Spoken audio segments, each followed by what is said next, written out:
This is Ramsey Show. You can be intentional about your character. You can have money and a career. You are the hero in your story.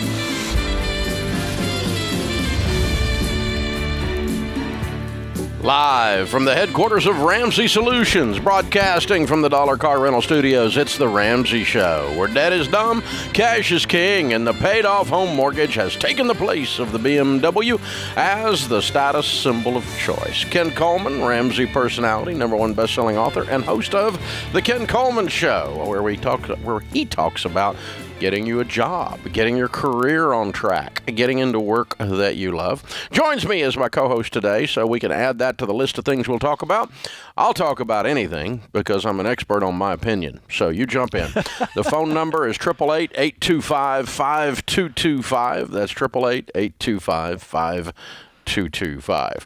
Eric is with us in Raleigh to start off this hour. Hey, Eric, what's up in your world? Hey, Dave. I appreciate you taking my call. Sure. I actually called last week, and they said this was a call for Dave. Oh, so wow. I had to call back. I hope you brought your A game. I'm sure it'll be an easy one for you. I own a business, and so I have two bank accounts. I've got my personal bank account, and that's where I keep my 3 to 6 months emergency fund. And then I've got the business bank account, and that's really where my question is how do I approach how much cash to leave in there?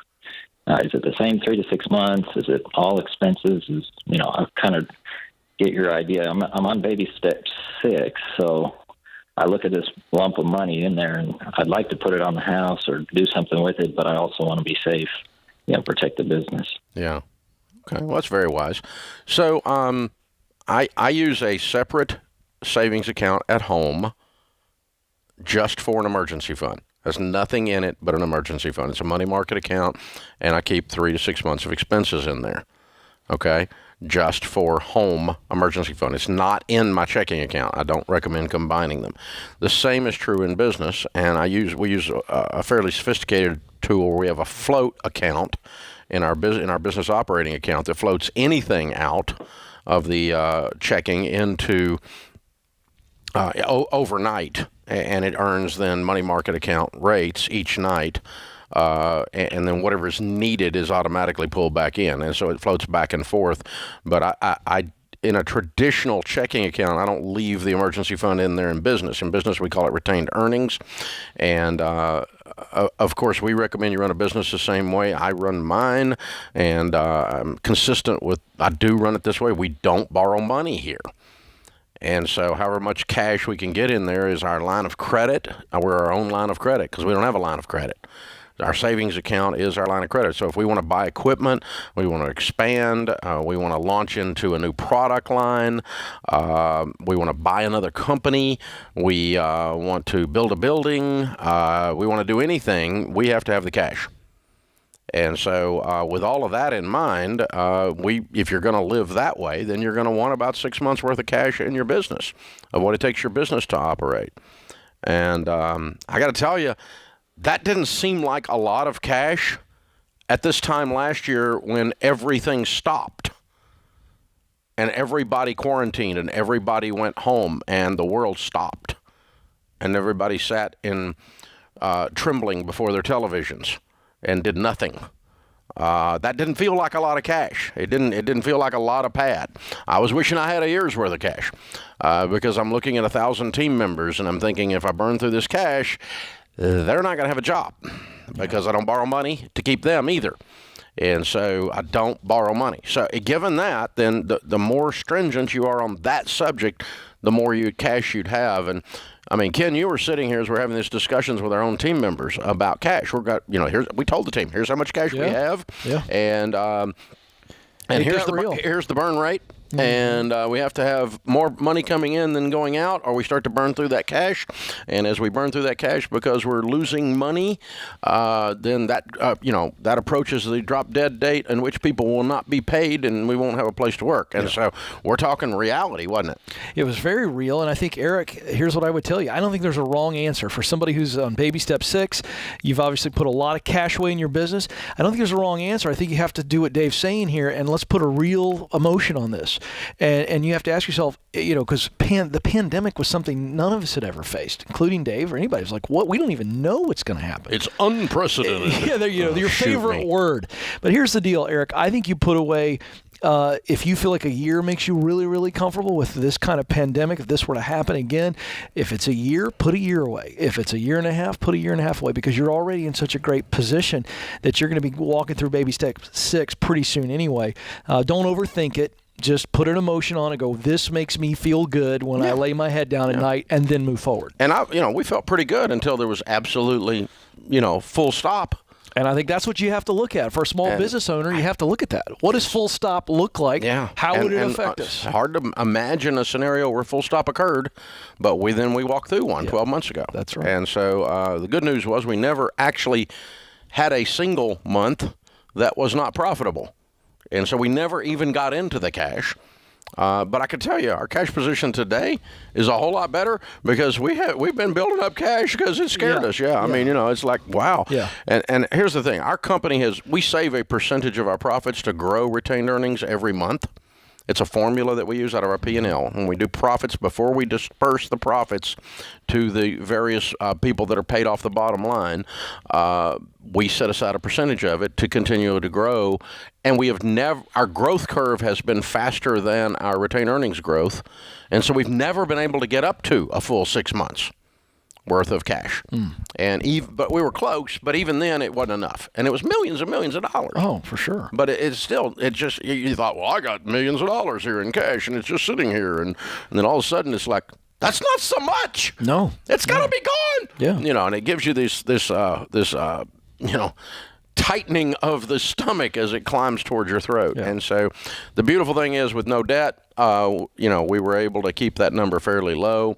That changes everything. And so we don't reverse those trends. We don't borrow money. We always save money. We're always generous, and we always live on less than we make. These are biblical principles for finance. Well, I'll attest to this, folks. I mean, because we don't have debt as a business, Dave said, all right, we're going to cut expenses. We're not going to do the things that we've normally done because we're going to batten down the hatches and see how long this storm takes. And you can do that when you don't have debt. You can say, all right, it's uncomfortable, but I can cut, I can save, I can do those things. And cutting and saving without sending anybody furloughing home, or laying people off. Versus a lot of small businesses weren't in a place where they could do anything, and so now they're taking the PPP loan, and everybody knows what we think about that and what that does to you. So I think as a small business person, I think it's okay to go, I want to have a goal of having a year's worth of cash, operating cash in the bank. Don't have to. We're not saying that's the cardinal rule, but it certainly doesn't hurt when you're a small business owner where you've got a team of 20 or 10 people. But here's the formula. The less debt you have and the more cash you have, the more options. The higher your survivability probability. Yeah, that's absolutely right. The higher your probability of survival is. Mm-hmm. And let me tell you who wins. Those that stay open. It's the truth. When you ride the roller coaster, there's Survival a down of the fittest. And there's an up. That's right. There's a down and there's an up. Welcome to business. And oh, by the way, you're not the exception out there. Some people think they're smart enough to outsmart it. Nope, it's coming for you. Yep. This is the Ramsey Show.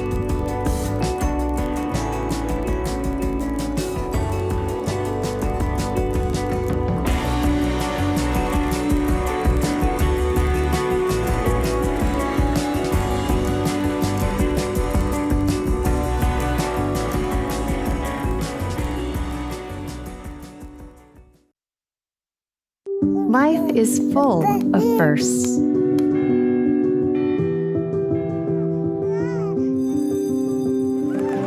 As the first and longest-serving Christian health cost-sharing ministry, CHM has shared medical expenses for its members since 1981. We believe you should have the freedom to focus on your health while being supported by a community of believers, giving you the opportunity to create many more firsts.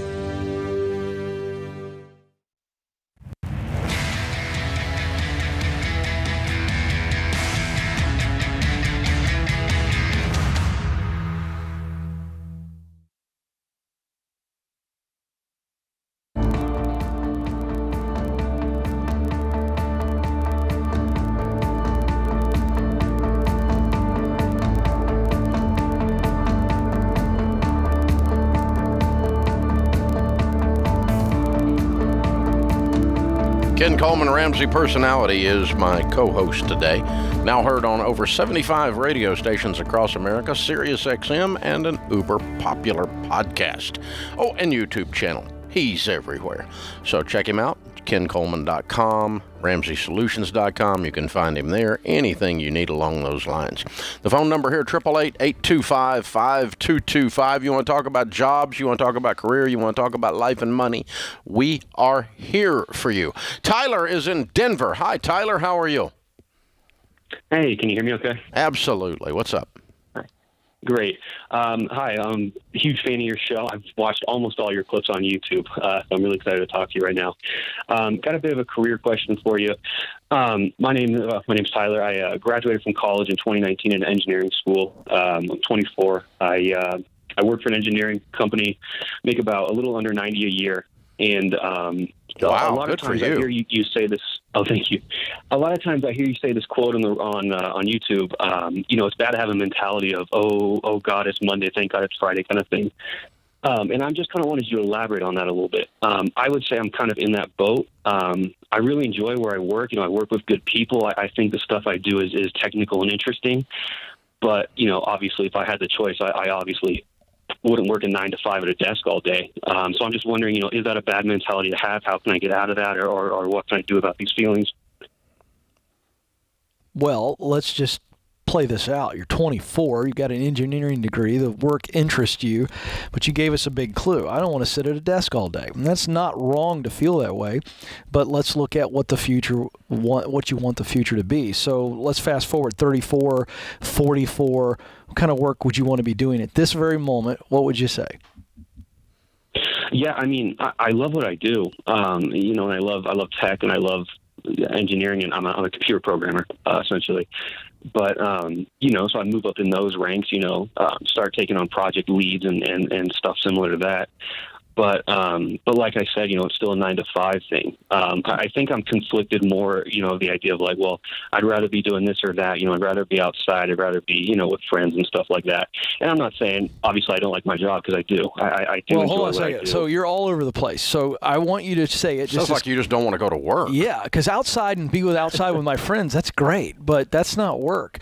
What do you want to do? You started to give us a clue there. You're up the ladder. You're 24, first of all, so you need to relax. You're in that entry position, and you're making almost $90,000 a year. So you're on the ladder. So what does the ladder look like? What do you want to be doing at 34, 44? Do you want to work for yourself, have your own tech company? What is it? I know you've allowed yourself to think about it.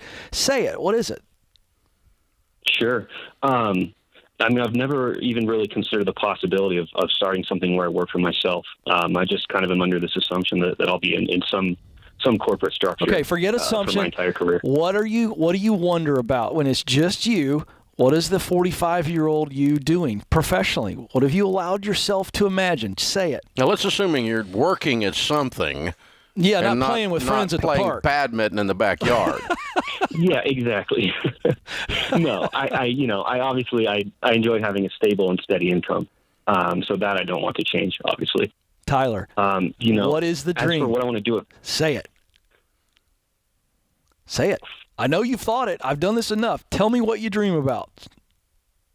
What I dream about? Work. I dream about.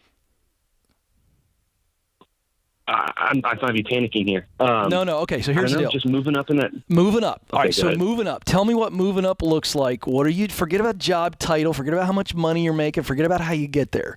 You're letting your brain run. I want your heart to answer this question.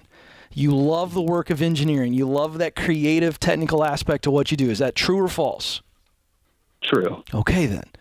So if you want to keep doing that kind of work and moving up the ladder, you need to begin at 24 to go, what does that ladder look like way up top? Start looking at that. Stop focusing on, I'm at a desk 8 hours a day. Well, you're 24, man, and paying dues for you is really good right now. You're making almost $90,000 a year. You're overthinking this. Start to talk to engineers who have been at this for 10 years, 15 years, 20 years. What's the kind of work you would love to do? And if you want to retire at 40, great. There's nothing wrong with that. Are you supervising engineer products in the field? Yeah. In the field, which gets you out of the office in the future? No, I work for a website company, so I'll be indoors most of the time. No, I'm saying you might not be working for the same company, dude. Yeah.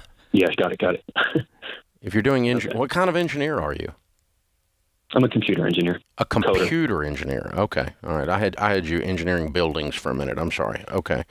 No. Okay. So, you've just got to decide. I don't know of a situation. I can't think of a situation, but I'm not an expert on your field. I've got about 300 of you working here, but none of them work outside. Mm-hmm. They all work in the building. And so we don't have any computers out in the amphitheater or the park next door or around the fire pit or the various places. I mean, I actually have Wi-Fi out there. You can go out there and sit, but on nice days. But the vast majority of them work inside the building. So I think probably what I would leave you with is this: there's nothing wrong with paying your dues for a few years and sitting there. And while you're making $90,000, paying your dues, to Ken's point, is not bad. B, and so just plan on that. B, it does not, just because you do that for the next 2 years does not mean you have to be doing that for 2 decades. Mm-hmm. You get to choose. I'll tell you one thing that I know 1,000% chance over the scope of my career. I'm 1,000% chance your world is going to change. Computers are going to change. I mean, when I was your age and starting, there weren't computers. The personal computer was not very personal. And so, I mean, back when the dinosaurs roamed the earth, it's hard to imagine that, but feels like 20 minutes ago. And then I've watched the computer evolve into these tiny little things in our hands, which will do more than a whole building full of them would do just a few decades ago. So fast forward your thing a few decades, you may be doing stuff from sitting outside working on holograms. I don't know. But something's going to be different. Yeah, and so and we're not picking on Tyler. A lot of people get in this situation, Dave. This is what we do every day on the Ken Coleman Show. People get a little bit locked up. And so what we're pressing for is this. Allow yourself to look out and say, what's the kind of work that I think would fire my soul up? And at 24, you might not know. That's the reality. Well, he's really young. Today, my point is, with technology curve, today you might not see how you're, quote, working outside, unquote, doing your job. But 2 years from now, it might be going, everybody's doing that, and here's what they're doing. That's exactly right. I don't have any idea what's going to happen. Well, but the point is, you are not locked into this for 40 years. Yeah. There's no chance. You can't do what you're doing for 40 years. It won't exist. Right. It won't even exist 5 years from now. That's right. So start problem solving in your head. As an engineer, as a computer technology, he really enjoys the work. There are clues there. So if you want to work outside, allow your mind to wander a little bit and then go do some research. Here's what I mean. What are some problems you want to solve that are more outdoor in nature? Maybe one day you've got your own company that is where you're in the truck and you're moving around and you're going from site to site. Who knows? But you've got to start to look into that, and you don't overthink the fact that, well, I'm in this indoor job right now. And I get it. He's young. But you've got to allow yourself to explore some things and listen to those clues. If you like being outdoors a lot, all right then. Well then, how are you solving the type of problems you like to solve? And how do you take that creative solving and that technical solving ability and go, okay, how could I do it out here in this world? And again, not to pick on him, but it is a normal thing in today's world to go from high school to college, and your first job is you go to work every day and you work all day. Yeah.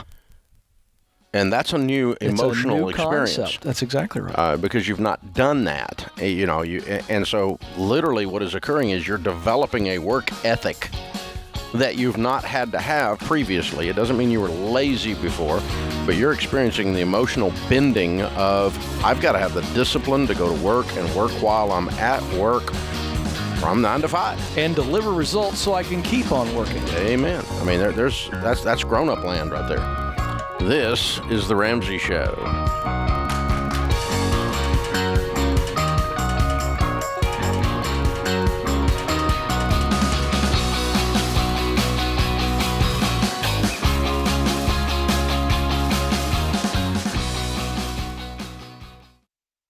What makes our show unique is that we genuinely care about our listeners. We're intentional about choosing the best advertisers to recommend.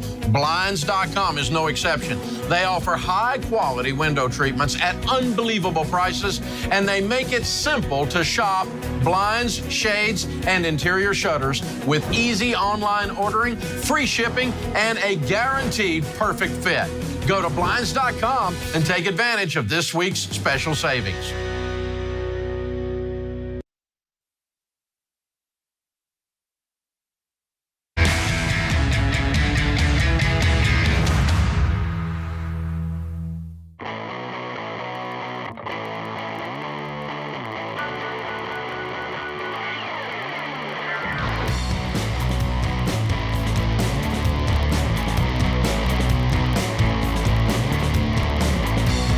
Ken Coleman, Ramsey Personality, is my co-host. If you're feeling stuck or disengaged in your current job, if you dread getting out of bed and going to work, if you're searching for a new job for any reason, our Get Hired live stream event on Tuesday, April 27th is for you. It's a one-night event, and you'll learn how to get clear on what you do best, get qualified for the job you want, and get connected to real job opportunities. Time to take the next step, and no matter where you are or what your situation is, there's hope. Join me and Ken Coleman Tuesday, April 27th to take control of your career and start working towards what you're born to do. Tickets start at just $20. Text HIRED to 33789. Text HIRED to 33789. Ken, this is the second Get Hired event you've done. Yeah, we pulled one together in June of last year, just as the pandemic was really starting to rock the job market, and had a great attendance, and a lot of people helped. And here we are now, just a year outside of when things began to shut down, and we have 16 people that are unemployed for every job that is available. That's quite a juxtaposition from a year ago, where there were more jobs available in February of 2020 than there were people who are unemployed. So it is a competitive market. We got a lot of young people, as you know, Dave, coming out of college, and it's very, very competitive. A lot of people who want to switch, and it's going to be a great night. I should mention, too, there's a lot of migration from state to state. Yeah, so we're going to have a live crowd, limited live crowd, but we're excited about that. We love talking to humans face to face. So if you're in driving distance of the Nashville area, those tickets are going to go fast, but we are having a live crowd, and that's going to be a lot of fun right here in the gorgeous lobby of Ramsey Solutions World Headquarters. So do join us. Just check RamseySolutions.com/events, and the tickets are there. It'll get you right there. You can get the tickets for the live audience if you want to be in there. If you want to do the again, the live stream, it's only $20. Ken will be covering a detailed, fun and funny but very clear path to go from where you are to where you want to go. Yeah, we're going to give you the edge so you can beat the competition, because it is a competition. Yeah, there's a lot of competitive action out there right now for any position, and we've got thousands of applications coming in at Ramsey. We're hiring 300. Yeah. In this calendar year. And we'll probably get, before it's over, we'll probably have 30,000 applications for those 300 positions. That's true. And so you've got to learn how to set yourself apart. You've got to learn how to push through to get hired with the company you want. Ken can walk you through all of that. It's the Get Hired event. Text the word HIRED to 33789. It's Tuesday, April 27th, $20. Text the word HIRED to 33789. Adriana is with us in San Diego. Hi, Adriana. How are you? Hi. Thank you for taking my call. I have a question. We have $100,000 saved, and we don't know what to do with it. We just started listening to your show a couple months ago, so now we're lost. Okay. What do you suggest we do? It's a wonderful place to be lost. Yeah. I'd like to lose myself at $100,000. Not a bad thing. Yeah. So, what we teach is the shortest path from where you are to wealth. And the goal being that when you're wealthy, you have margin in your life, you have the ability to be generous, you have the ability to spend the time doing the things you want to do and serving others in the process. So that's the reason for this whole thing. And so we teach a thing called the baby steps. So wherever you are on the baby steps is what I would do with that. Is your home paid off? Yes, sir. And you're 100% debt free? Well, we owe about $12,000 on the car, and that's it. Okay, so now we have $88,000 because we just paid that off. Do you have an emergency fund other than this set aside of 3 to 6 months of expenses? Nope. Yeah, we have $6,000 aside of that. Yep. Yes. Okay, so you need to figure out what 3 to 6 months of expenses are. What's your household income? About $120,000. Okay, so if we said 3 months expenses might be $25,000, we'd set $25,000 in a separate savings account just for emergencies. I just made that up. You decide what you want to do. Okay. Paid off your $12,000 car. That's $37,000. So that leaves me $63,000 to do something with. Do you have 15% of your income going into retirement? Yes, sir. Good. Do you have children? Yes, we have two, 9 and 12. How's their college funds? Well, we're saving for that too. We're doing a separate account for them, but I don't know how much is in there. We're just putting money in there. I would sit down with your investment advisor and see if you have enough on that already done. If you don't, we might use some of that $63,000 for that. Otherwise, you're at what we would call, once you've done these other things, you would be at what we call baby step 7, which there's the last step. There's nothing left to do but but build wealth and become outlandishly generous. And so, if you don't need any money for the kids' college, and so you have the whole $63,000 available, then you're down to investing that in some way, and or being generous with that money in some way. And so, I personally only do 2 kinds of investing. I buy real estate that I pay cash for, so no mortgages. And I invest in good growth stock mutual funds. $63,000 in San Diego will not buy you real estate. And so you'll be investing in mutual funds. You don't have enough to pay cash for a reasonable piece of real estate there. And I don't recommend long distance landlording. And so in your case, $63,000, even if you want to buy real estate later, I'm going to invest this for now in some good mutual funds with the goal of adding to it over time to buy some real estate with cash later on. But follow a clear, detailed path. It's called the baby steps, and you can find it at RamseySolutions.com. It's got everything there that you need. Scott's with us in Fort Myers. Hey, Scott, welcome to the Dave Ramsey Show. No, it's not. It's the Ramsey Show. My bad. What's up? You guys are the tag team that I've been waiting to talk to, so I appreciate your time. I've been with the same company for about 7.5 years, and I am part of a key employee group. And I was offered a business secession plan that I signed up for just over a year ago. You were offered a what? Basically, a business secession plan. So instead of a family business being turned over to the 2 sons that work there, there are 2 other employees, myself being one and someone else, that will be buying the business in about 8 or 9 years. So he's giving us stocks or shares of the business to get up to 50% of the ownership, and then in about 8 years we'll have to buy him out. Okay. And I no longer want to do that. The direction of the company in the last year and 4 months has been horrible, and it's definitely run more like a family business, and I am not the family name. So I'm looking to start my own business. So I need to be able to get out of this business secession plan. The only issue is there is a 3-year, 150-mile non-compete that I found out about after I signed. How did you find out about it after you signed? You mean you signed something you didn't read? He wouldn't allow us to. I asked if I you could signed something you didn't read? What are you, in Congress? I have done every wrong move since birth. So unfortunately, yeah, I just found you guys about 4 months ago, and I paid off my 401k loan because I did that without thinking about it. So now I'm debt free with that.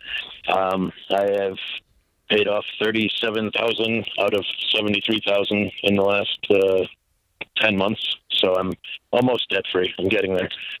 But the business aspect of it, I'm going to start my own business, and I just need to know. Well, is this guy the type of guy that if you go in and just fall on your sword and beg for mercy, he'll let you out? From what I'm understanding, no judge would follow a 3-year, 150-mile. I disagree. Non-compete. Absolutely, okay. A judge will do that. Okay. That's absolutely enforceable. If it's in writing, that's absolutely enforceable. Yeah. Okay. Ken Coleman signed I don't know one. if he's. Yeah. Yeah, I don't know if he is the type. It's more than 150 miles, too. Yeah, wow, we're running into a break here. I'll tell you what, hang on. When we come back from the break, we'll talk this through a little bit more. And let's think about what we're getting into here. Oh, my goodness, what a mess. As a matter of fact, we're not going to do that. So, you want to take him after the other? Well, you'll figure it out. We'll announce it when we come back.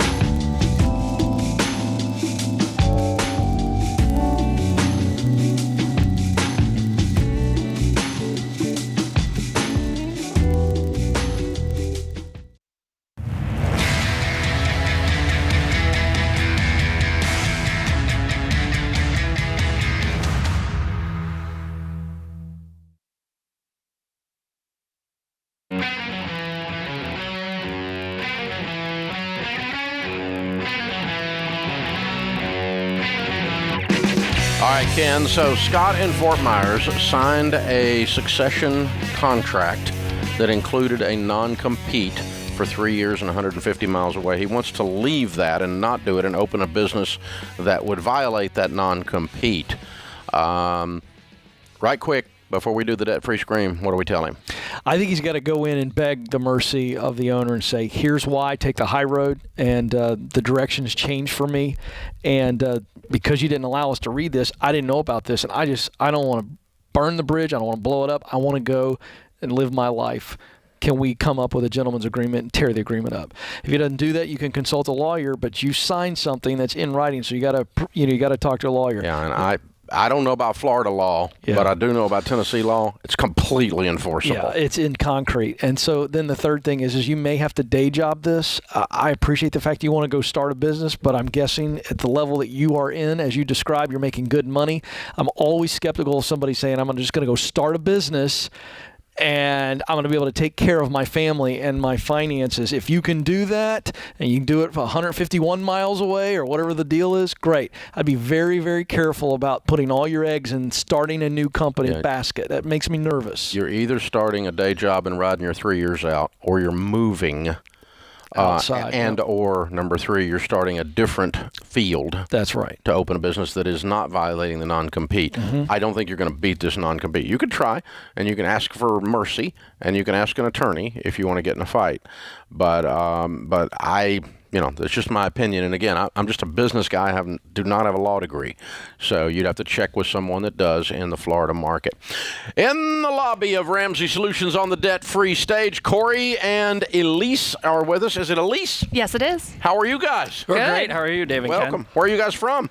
We're from Cincinnati, Ohio. Congratulations. You're debt-free. How much have you paid off? We paid off $136,026. Good for you. How long did this take? About 3.5 years. All right, I love it. And your range of income during that time? Started out right at about $82,000, and we're ended at about $150,000. Whoa, wow, excellent. So what do you guys do for a living? So I'm a senior digital program manager for a really big global manufacturing company. Mm-hmm. And I'm a personal training manager for a big global gym. So. Wow, lots of big global things happening. Very cool. What kind of debt was this $136,000? A mixture. Yeah, so over 100,000 of it was student loans, obviously. So big Sally Mae, and then the rest was a lot of ankle biters between small cars, consumer debt, credit cards. We also had 2 kids in this time frame too, so it was paying off the medical debt. Yep. So you're kind of normal. Kind of normal. Very normal. Just bopping along. Yep. What happened 3.5 years ago? What was your wake-up call? Well, I actually grew up listening to you talk. My mom went through her journey. It turned into her own journey eventually, but she started with your plan. So when I married him, he's my nerd, but he's also the spender. So when we started working, when I was working while he was finishing school, he was starting to buy a lot of big ticket items, like thousands of dollars worth of things that we could not afford. So it was talking to him and saying, hey, we should look into Dave Ramsey. He has a great program. And he was like, no, I got this. And then he got bored on a flight one day and it was delayed, I think. So he's like, I'll check it out. He ended up binging your podcast, catching like almost all the way up. And he was like, yeah, we're doing this plan. So he got back and we set it up, and my mom bought us Financial Peace because, again, she went through it. Oh, wow. And so we started there, and then every single app, everything that you have promoted, he has set up, he has walked through, and we've just been going forth ever since because we knew where we wanted to be. Game on. Yeah. Game on. Something about staring at the face of the $136,000. I mean, I always knew that the goal was to pay off the debt and as fast as possible. That was something I always grew up with, but it wasn't your plan. And so it wasn't until I went and faced all the numbers and added everything up that I was like, it was just this mountain staring at us, and I was like, I can't do this by myself anymore, and we need to figure something out. Do you remember the conversation in your head when you listened to the first minutes of a podcast, of one of our podcasts, and something happened and you started going, okay, I want to learn a little bit more. Okay, I want to learn a little bit more. Oh God, I got to do this. I mean, tell me kind of how that worked. Yeah. So for me, it was just thinking about, it was always day to day. It was, how do I get to the next day? How do I get to the next day? And something in the first podcast that you spoke to me was really focusing on kind of the future and the why. And when you started talking about retirement and kids' college and trying to change your family tree, that was what kind of changed me, and realized that I need to stop looking at tomorrow and I need to start looking at, the next 10, 15, 20, 40 years from now. Yeah, we want to make sure that we break the mold, we break the chain from where we've grown up, where our parents have grown up, and that we set our kids up for a much better future than we originally had thought. Yeah. So here's what I want to ask, because people get this. They listen, and the baby steps make so much sense. There's really no denying them. Mm-hmm. Yeah. But there's a difference between I see how that works to I believe I need to do that. There's an emotional trigger. I'm just curious. You're the guy that buying the big toys. She kind of ratted you out there, and I saw you smile. You like the big toys to big sacrifices. Yep. What did you got? What was the emotional change to where you guys said, all right, we're all in on this?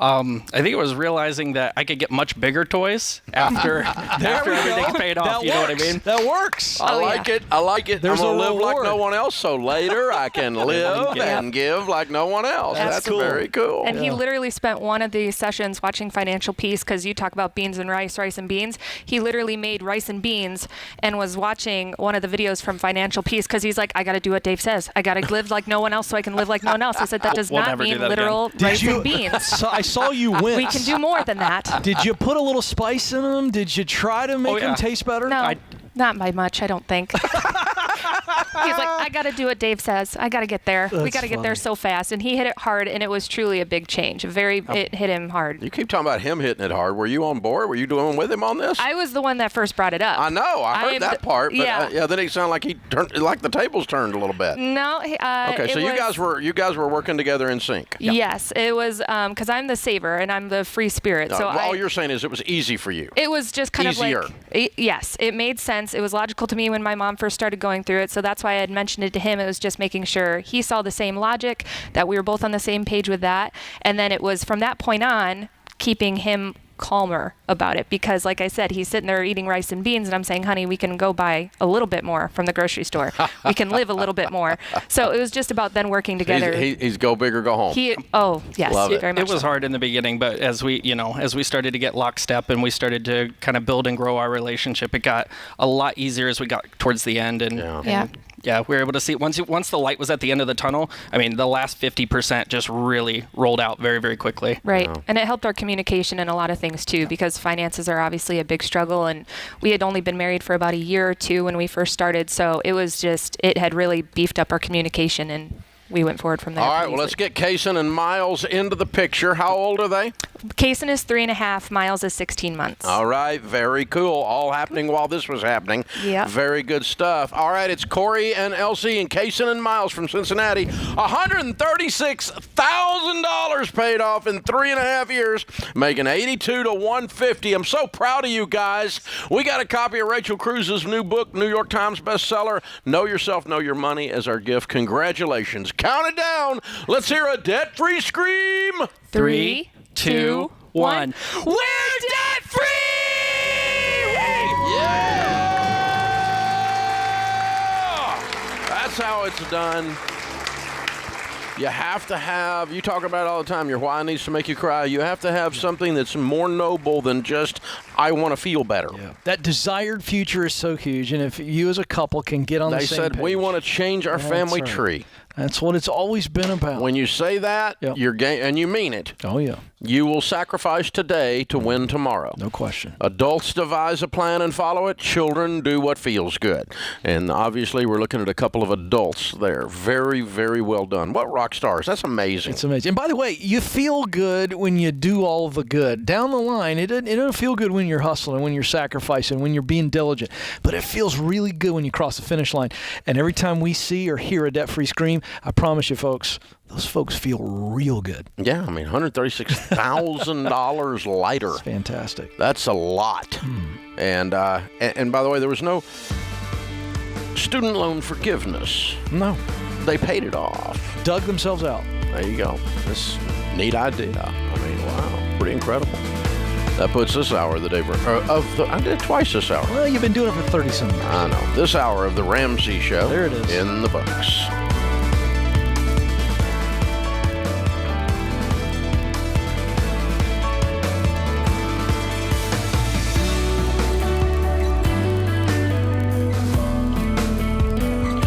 Have a friend or family member that needs a daily dose of Ramsey advice in their life? Let them know about the Ramsey Call of the Day podcast. It's a quick hit of advice about life and money in under 10 minutes.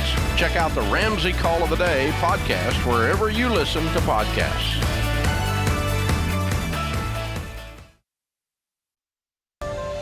This is the Ramsey Show.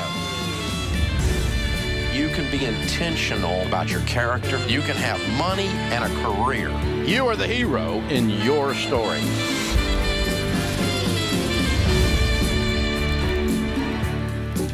Live from the headquarters of Ramsey Solutions, broadcasting from the Dollar Car Rental Studios, it's the Ramsey Show, where debt is dumb, cash is king, and the paid-off home mortgage has taken the place of the BMW as the status symbol of choice. I'm Dave Ramsey, your host. Ken Coleman, Ramsey personality, host of the Ken Coleman Show, where he talks about career and jobs every day, is my co-host today. And what that means is you can talk about career and jobs as well as money or anything else you want to talk about. We're here to help you with your life. Open phones at 888-825-5225. That's 888-825-5225. Amit is with us in Buffalo, New York. Hey, Amit, what's up?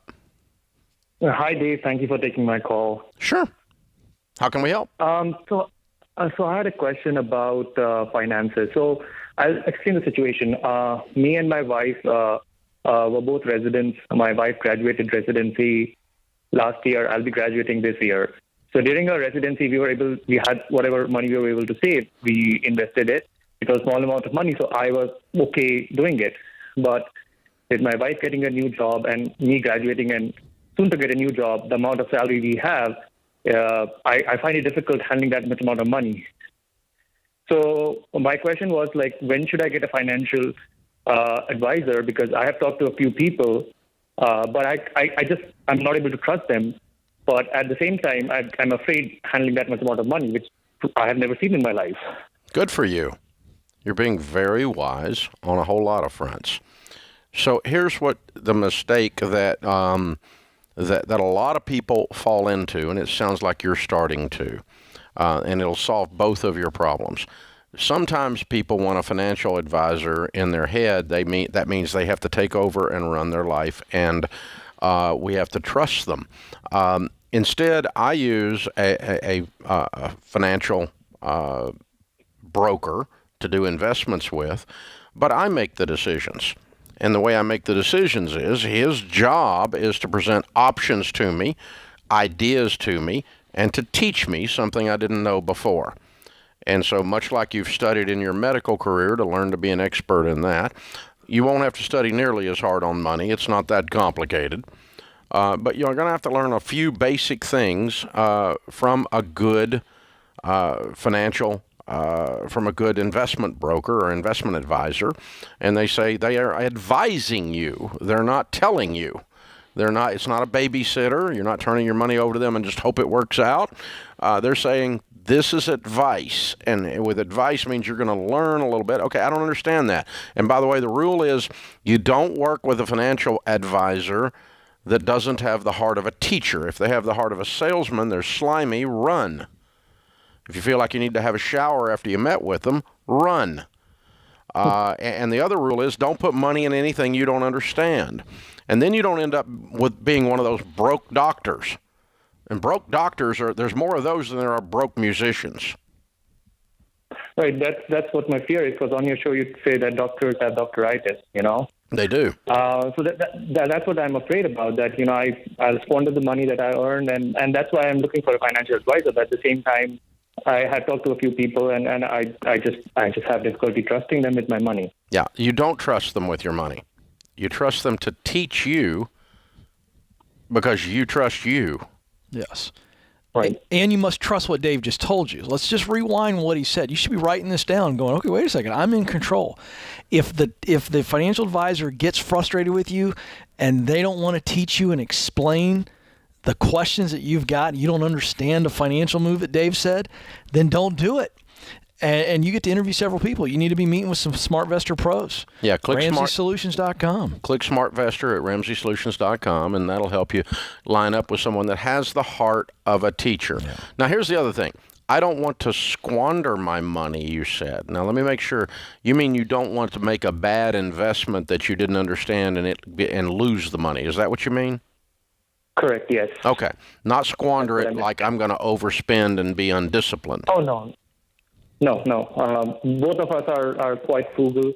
Okay. So I'm not worried about that. I'm worried about, like, if I put it in the wrong investment and I lose that money. Yeah, exactly. Because, you know, sometimes I've run into, and you were not saying this, but just for the sake of our audience, sometimes I run into someone who comes into a lot of money and sometimes someone who's very young, for instance, in the music world, we're in Nashville, they become very popular and they got a lot of money. All of a sudden, they don't have the maturity to control the situation, and no one can give you that. That's called growing up. But you've already got that, obviously. Okay, so we're frugal. We're not going to overspend. We're not going to do something stupid. But you don't want someone.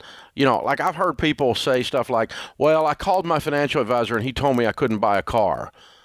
Well, it's not his job to tell me whether I can buy a car or not. I'm going to decide if I'm going to buy a freaking car. I put the money in the dadgum account. I can decide. I'm a big boy. I can decide. I'm a grown man. I can look at the numbers and go, I can afford this car, can't afford this car. I don't need to ask someone's permission to do crap with my money. That's right. And so that's when you handed it over and somehow you've gotten someone who's babysitting you.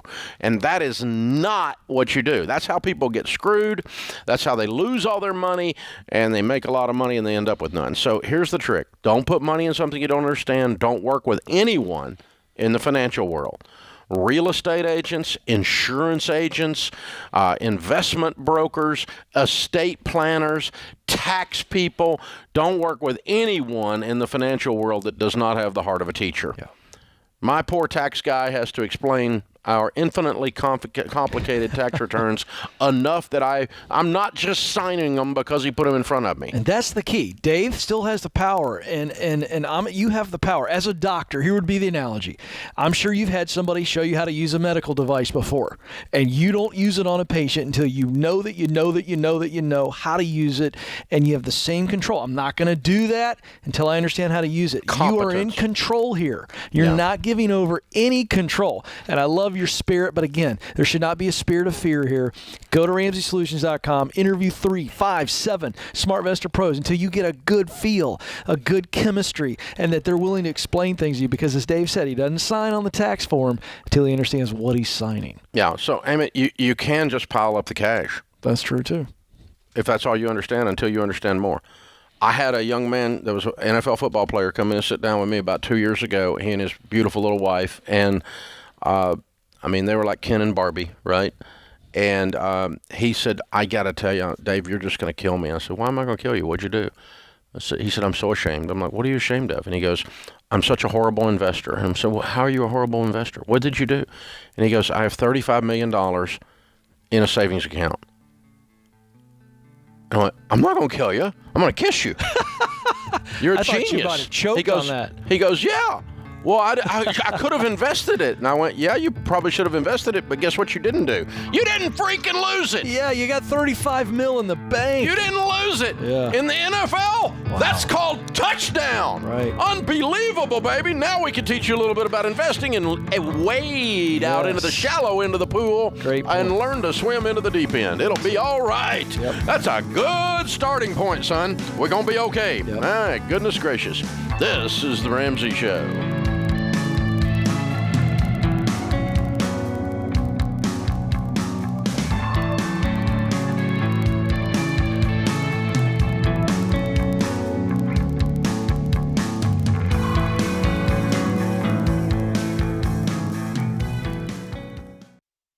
Hey folks, I got a great option to help you pay for your education.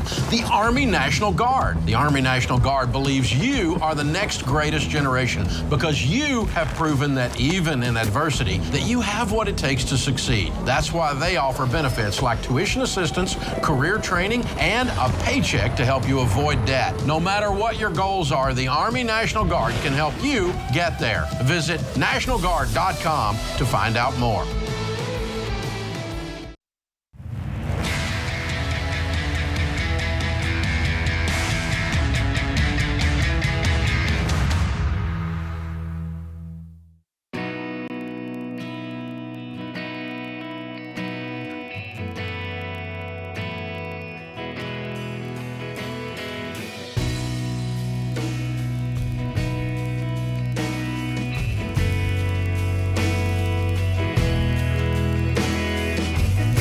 Ken Coleman, Ramsey Personality, is my co-host today. April is here, folks, and you know what that means. It's National Financial Literacy Month. We celebrate financial literacy every year, and we want to celebrate the hard work and dedication that teachers give every day with our Teacher Appreciation Giveaway. It's sponsored by Mint Mobile, the affordable premium wireless provider. Teachers can enter to win some amazing prizes like $5,000 cash to use however they like. And you can go to daveramsey.com/teacher to enter. There is, of course, no purchase necessary. If you're not a teacher, share it with a teacher you know. RamseySolutions.com/teacher. RamseySolutions.com/teacher.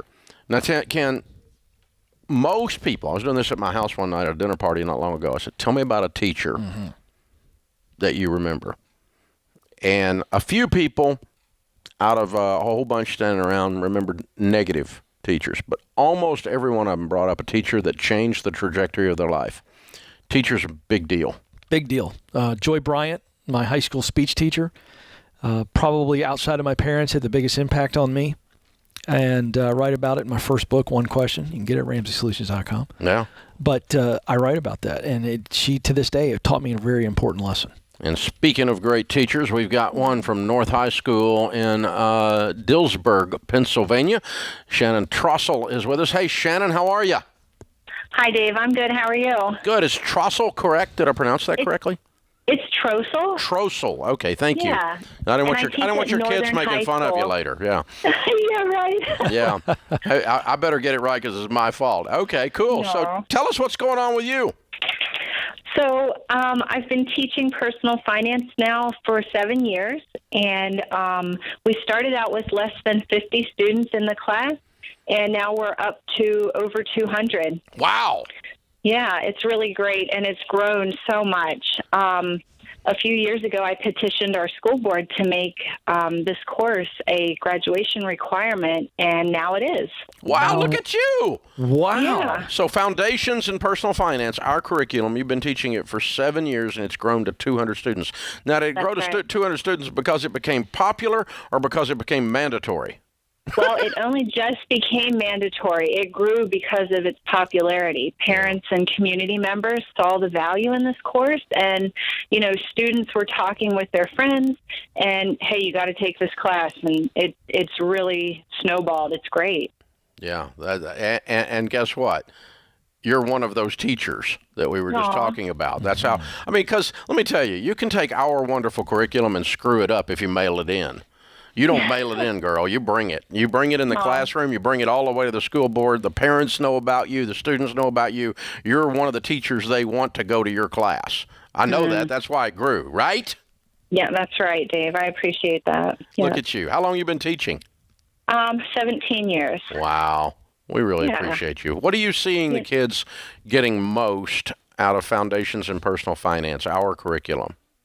I think the thing that's the most important is I do what I'm asking them to do. My husband and I have gone through financial peace years ago, and when the opportunity came to teach a course in personal finance, I volunteered immediately. I knew exactly what I wanted to teach and exactly the program I wanted to use, and that was yours.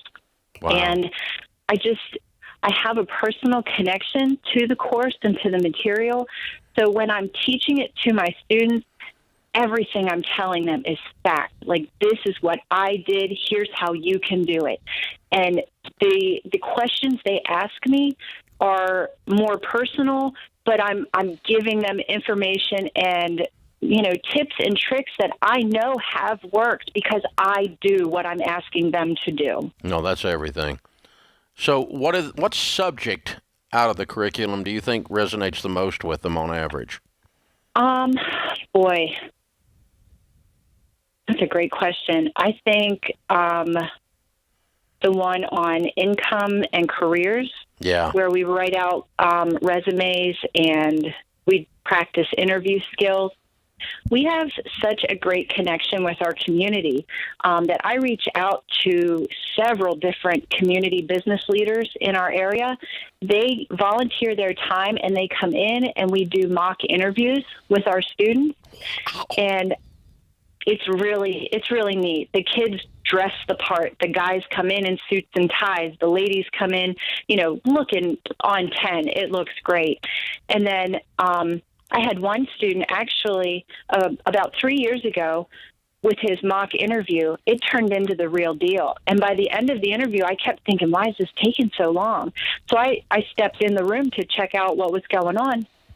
And they're shaking hands, agreeing on a starting salary. I'm like, what? So a senior in high school has a full-time job as soon as he graduates. He's been working there for 3 years. That's what it's about. That's what it's about. It. So let me ask you, do you remember the job? What kind of business or industry did this kid go into? Yeah, it was. He was working for a general contractor in construction. Oh wow! See, that's the trades. Electrical specifically. Yes. Yeah. Yes. That's fabulous. That is a great story. I wanted to ask. That's a great professional story. I was just curious. In the 7 years you've been teaching Foundations in Personal Finance, is there a story, whether it happened recently or they came back later, and it's a real testimony to them doing what you taught them? Absolutely. I could give you lists. I'm sure. I got an email probably right around Christmas from a student who just thanked me for, he took the class, but he even said in his email, I took it, but it was like, oh, I heard it. But the one thing I like about the course that we do is they get to take their textbook with them. So he was telling me in his email, I pulled out my book. And I was flipping through, and I'm looking for the section on, Roth IRAs and investing. And he got a new job, and he was like, I want to do this right, and started his retirement savings from day one because of the information he had in his hand. That is so cool. He's going to be so wealthy all because of you. That is so well done. Yeah. Well, Shannon Drossel in Pennsylvania at North High School, we salute you as one of those teachers that thousands and thousands of people like you all across America that change people's lives, and we honor you. And it is Financial Literacy Month, and we are honoring teachers with a $5,000 cash giveaway. No purchase necessary. If you're a teacher, just go to RamseySolutions.com/teacher and sign up. We want you to be in the drawing for that. We want to say thank you. We want to salute you. And there's lots and lots of Shannons out there. Yeah. Instructing all because they want to impact the lives of young people. And I got to say, beyond just what she's done in the classroom and impacting these young people, to go to the school board, which, as you know, local politics is about as tough as it gets in politics. And for her to take that to the school board, and sometimes that's a tough proposition, and kudos to the school board to say, you know what, this is the kind of stuff that really is going to have an impact long beyond the high school diploma. Good on the leadership there. And the principal and the administration. Yeah, and since we teach kids to not borrow money, I'm sure that's popular with the local banker. That's what I'm getting at. Yeah, there's always some politics, Plus, there's that Dave Ramsey guy. He's a controversial dude. He's a cult leader and leading these kids astray. You never know, man. That guy, he's a rough old boy. Yeah. So that's fun. Way to go, Shannon. Thank you so much. Now, 48% of the high schools in America are teaching. Wow. And we've taught millions and millions and millions of students with personal foundations in personal finance, our high school curriculum. And so that means half the high schools in America don't have it still. We got more work to do. Yeah. Help us. So some of you guys, if you're a teacher, you're an administrator out there, get in touch with us. We'll help you get the curriculum into your school and get it done, because I love having these people on the debt-free stage that say, when I was in high school, I went through your stuff, and when I got out of college, I thought, I better do that stuff, and here I am doing my debt-free scream. So there you go. This is The Ramsey Show.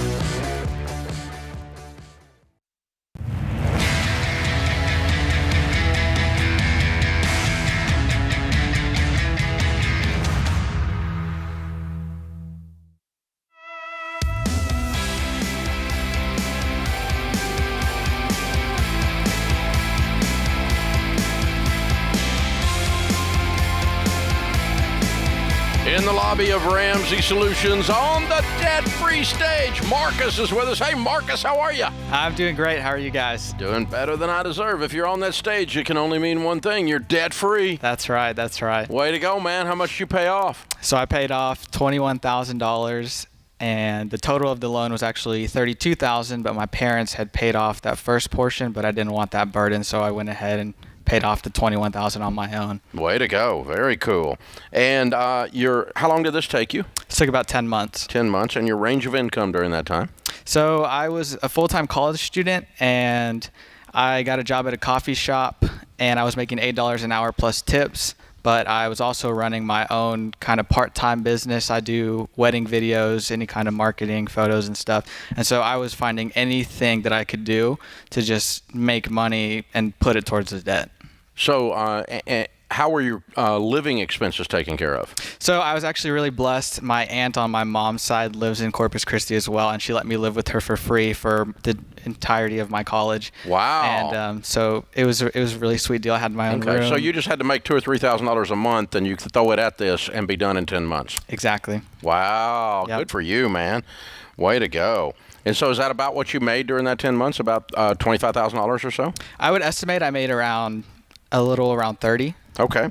All right. Very good, man. Congratulations. How old are you? I'm 21. Wow. Have you graduated? I did. I graduated in December. With a degree in what? Communication. Way to go, man. Yeah. And Corpus Christi, so which school? Texas A&M Corpus Christi. Go Islanders. Got to give a shout out. All right. Very cool. That's good, man. Way to go. And that is a reasonably priced tuition, I bet. Yeah, and it was really helpful not living on campus or in housing and not having to pay an extra $8,000 a year or a semester. Yeah, $8,000 helpful. Yeah, that's awesome, man. Congratulations. So have you landed the big job? Yeah, with myself. There we go. So I run my own business down in Corpus. Cool. Doing photography and weddings? Yep, photo and video. All right. And the communications degree helped you probably got some skills doing that, didn't you? Yes, yeah. And so it's kind of funny. I have a degree sitting in my living room, and I work for myself. So It's hilarious. I love it. Way to go. Probably going to make more money than you've ever seen. That's the hope. Hey, well done. And actually, people are starting to get married again, so they might let you take a picture of it. Yeah. Yep. So good for you, man. Congratulations. So what put you on this journey 10 months ago? So I went without a car for my freshman year of college, and my aunt is a police officer, and she drove a unit all day. And so I would drive her to work, and she would let me use her car throughout the day. So I would drop her off and pick her up. That was the deal, and then I could use the car whenever. And then going into my sophomore year, my parents helped me finance a brand new car, $32,000, a 2019 and 2018. At the time, I knew absolutely nothing about money, and so neither did they. Yeah, and so I was just happy that I got a car. Yeah, and I wasn't thinking about it. We had a $535 car payment. Whoa! And they were making it, and so to me it was in my name, but they were making the payment. And so then a couple months later, I was kind of just sitting around thinking, I really don't know anything about money. I'm a sophomore in college, and I didn't learn anything in high school about money. I learned what slope-intercept form is, but I don't know how to pay taxes.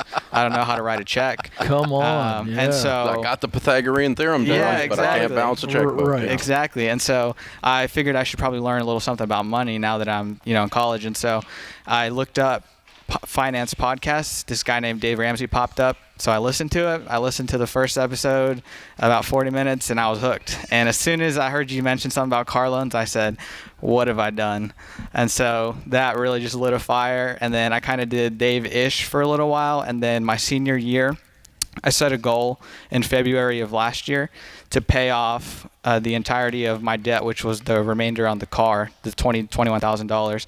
Wanted to pay it off before I graduated because I went to school paid for, took out no loans. I got grant scholarships, lived with my aunt, and then anything out of you were smart all the way until you did a $35,000, $32,000 car. Yeah. Yeah, and so it was anything out of pocket I paid. I was paying about $800 a semester just out of my own pocket to not take out loans, and it was definitely worth it. And so I paid off the car the day before I graduated college last December. Wow! So yeah, that's fun. It was really fun. That's man. That's like a rim shot. Like, yeah, right. I love it. Good for you, man. Congratulations. How's it feel? It feels awesome. It's so nice, man. You ever go back in debt? Absolutely not. You're done. I'm done. Forever. Cool. Well, your aunt gave you a wonderful gift. She did. I'm so thankful. So I know when she sees this, just, hey, no, I'm so thankful for you guys. Yeah, that's pretty incredible. Very well done. Who was your biggest cheerleader during this 10 months? I would say my closest friends were my biggest cheerleaders. My parents, of course, too. Mm-hmm. I got two of them sitting right here. Oh, cool. I had a little chart, a little paid off debt chart that I would color in blue and green, the colors of my school. Yeah. And every time they were little increments of $200. Mm-hmm. So every time I got $200, $400, just mark one off. And I would just be so excited, like, hey, I'm this much closer. Just that visual representation of I'm this close to paying it off.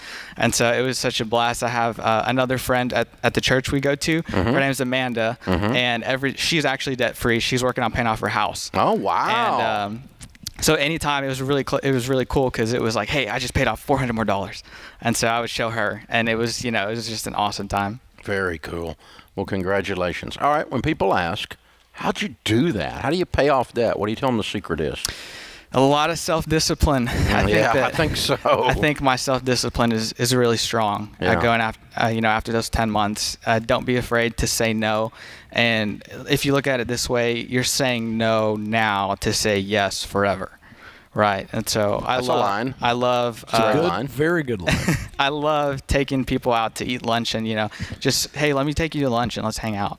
Right. At the church I go to, if someone's new, I would love to, let's go get coffee. Let's go get lunch. And, being able to do that, not have to put on a credit card or worry about paying something off. So cool. What's your church you attend? It's called the Net Fellowship in Corpus Christi. Great. Yep. Very cool. I want to ask you this because you said something about self-discipline. I think we all get that. But I'm also impressed that you swallowed your pride. Maybe you don't even think of it this way. But for a young college guy to live with his aunt, yeah. Right? College, for some people, I want to get out on my own. I want to live with roommates. I want to do the whole college life. And this was not just a sacrifice financially and hard work. You also said, I want to live with my aunt. What would you say to a young person who's going, man, I want to do all the things? Was college less for you? Are you any less excited because of that? No, college was a fantastic experience for me. I could have easily. My dream school is TCU, Texas Christian. Yeah, sure. And it was just something I couldn't afford, and I did not want to take out loans to go there and pay off loans for 30 years rather than go to a paid-for school and live with my aunt for 3 years with no loans to pay off afterwards. Well, plus you got built-in security. She's a police officer. That's nice. So actually, her and my uncle are both police officers. Oh, wow. Fairly safe there in that security, house. I'm thinking we're in good shape. And you got to behave. Yeah, that's right. Yeah. Lots of good accountability there. Yeah. Mm-hmm. Well done, Marcus. We're proud of you, brother. Congratulations. Very, very well done. And you got a great start, man. I mean, you're coming out of school completely debt-free, starting your own business. Everything sounds bright and rosy. We just need shades, man, for your future. Your life is good. Yeah. So well done. Marcus from Corpus Christi, Texas. We got a copy of Rachel Cruz's latest New York Times bestseller for you, Know Yourself, Know Your Money. $21,000 paid off in 10 months, making $30,000 during that time. Count it down. Let's hear a debt-free scream. Quick shout out real quick. I know we don't have much time. Will Choi, Tim Stowe, Josh Gavin, Cece and April. We're going on a helicopter tour tonight. I told them we have a surprise, and I would tell them on the show. Helicopter tour of downtown Nashville, paid for in cash. Fun. 3, 2, 1. I'm debt free.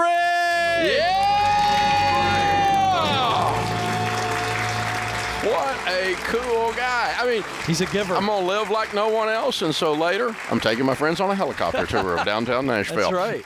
Live like no one else, so later you can live and give like no one else. Man, he's so set up. He really is. I hope he caught what he said. Now I take people out. Hey, can I go to lunch with you? Can I encourage you? Probably teaching them the steps as well, the baby steps. So you truly can give, not just your money, but your time. Love his story. Love his heart. Lots of margin in that. Lots of margin. That's right. Lots of generosity. He is so set up. He's going to do so well. Oh, man. What a great guy. This is The Ramsey Show.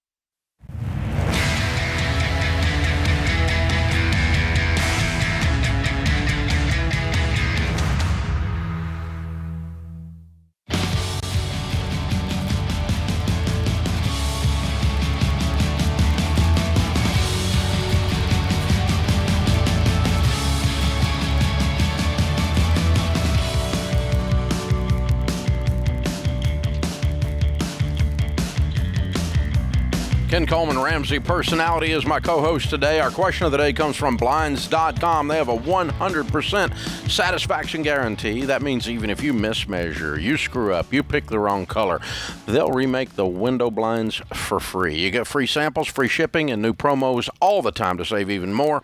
Always use the promo code Ramsey. It's magic. It'll get you a good deal. Today's question comes from Andrea in Tennessee. She asked, I'm moving into a different role at work, but there hasn't been any discussion of a salary change. If it doesn't come up soon, how should I bring it up? Humbly and clearly. You want to walk into that and say, hey, I just want to follow up. We've been discussing this different role, and we've yet to talk about what the comp looks like for that role. When you think it's the right time, I'd love to discuss that. You know, you can do that face-to-face or via email. I always prefer face-to-face so they can see your humble spirit. This is not an abnormal thing to bring up. So the next time you're with that leader, I would bring that up. And, if they're going to keep kicking that can down the road, that should be a bit of a red flag. But assuming that everything's healthy and we're serious and the conversation continues to progress, you need to bring it up that way.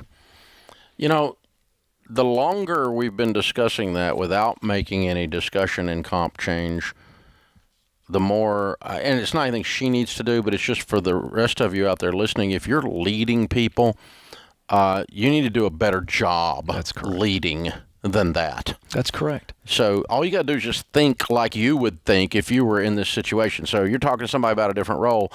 If the roles were reversed, you'd want to know what the comp is. Hello, everybody does. It's the first thing someone thinks about. Well, what the responsibilities are. Can I do the job? Can I be competent? Am I going to screw myself up by taking on something I can't do? Mm-hmm. And what are you going to pay me? That's correct. I mean, what's the comp? And it's like, golly, you get way down in some discussion.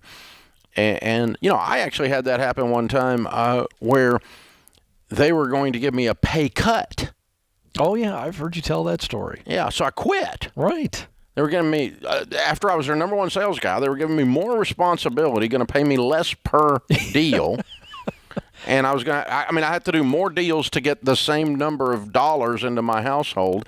And they were all happy that they were promoting me. And I'm like, you stupid corporate people can't add. Right. And all they had to do is just talk about that real early in the process, and I would have truncated it. But no, it gets all the way down into the thing. Oh, sure. That's a leadership failure at some point. Now, if it's been one discussion about it, that's not a leadership failure.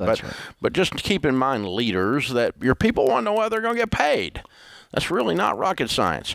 Jennifer is in Tampa, Florida. Hey, Jennifer, how can we help? Hi, good afternoon. Thank you so much for taking my call, Dave and Ken. I felt you guys were going to be the best people to answer, give me help with my predicament. So I'm trying to figure out if I should keep my current job or if I should start pursuing another opportunity. So a little bit about my situation is I currently work for a non-for-profit. So the work that I do is really good as far as giving back to the community, but the pay is pretty low compared to what I got paid in the past. But there's no benefits, but a lot of flexibility versus finding a job at the hospital, which does pay more, but it's a lot more rigid, but it also has benefits and could be a little stressful. So I kind of wanted to get your guys' take on that. Well, I got to tell you, when somebody calls the Ken Coleman Show, I never make the conversation about compensation and benefits because that eventually wears off. It always feels good when we get an opportunity. It feels good. Somebody wants me. And when there's more compensation, that feels good. When there's benefits, that feels good. But right now, you're talking about how the nonprofit job, you've already given us a little bit of a clue that the values line up, that you're doing work that's creating a result that matters deeply to you, but it's low pay, but I have flexibility. So this is all these extrinsic motivators that you're mentioning. These are like outward things. I want to know, where do you want to end up? Do you want to continue to do the work you're doing that is aligned with this nonprofit, or do you want to get into healthcare and work in the hospital? Take the money out of it for a second. What do you want to do? 10 years from today. I'm so sorry. So the end goal is ultimately I want to go back to school to be a dietitian. So regardless, I am going to be doing a career change.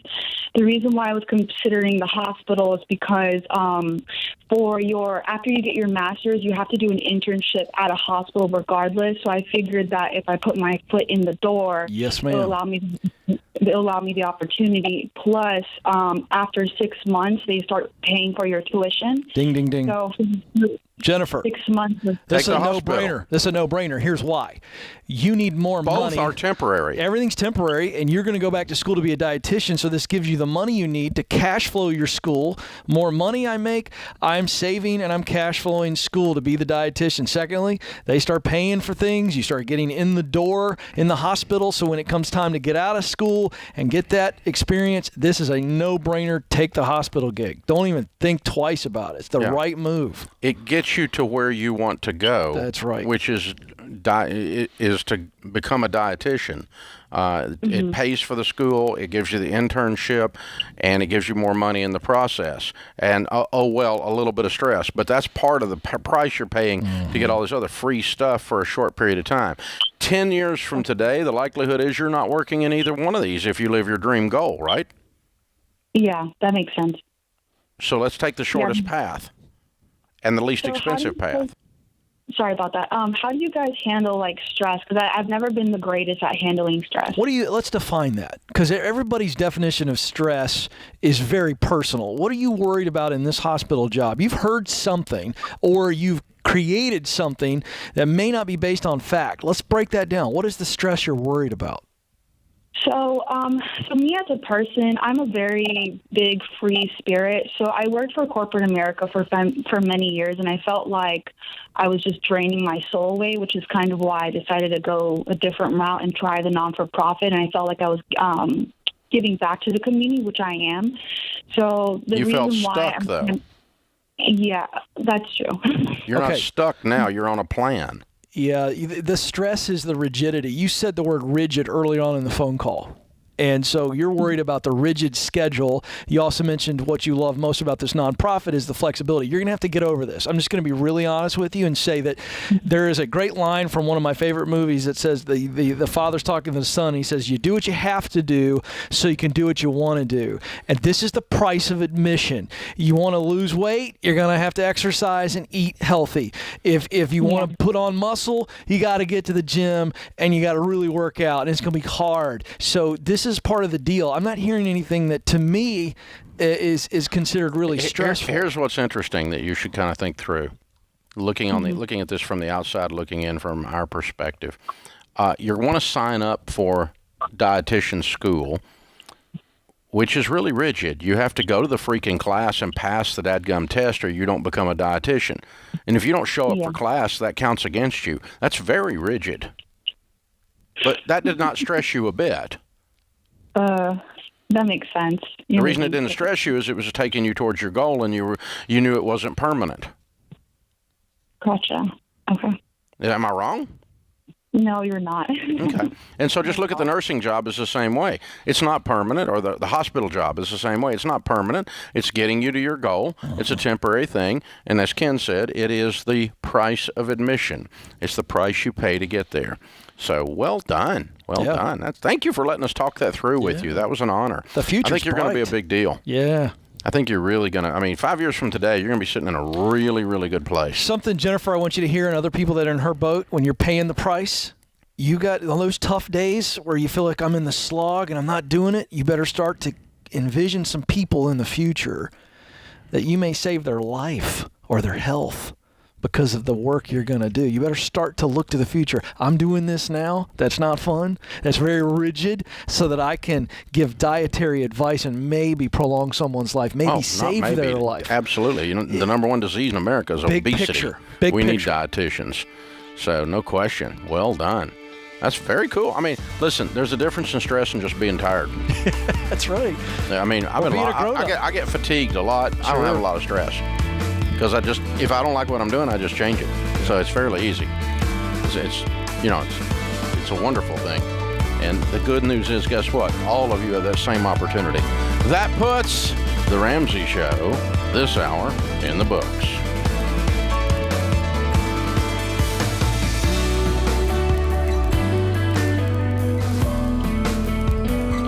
Hey, it's Kelly, associate producer for The Ramsey Show. This episode is over, but if you heard about an event, product, or service and didn't have a chance to write it down, don't worry. We list everything you've heard about during this episode in the podcast show notes section, or head to theramseyshow.com.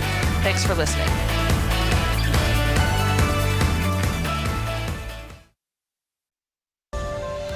This is The Ramsey Show. You can be intentional about your character. You can have money and a career. You are the hero in your story.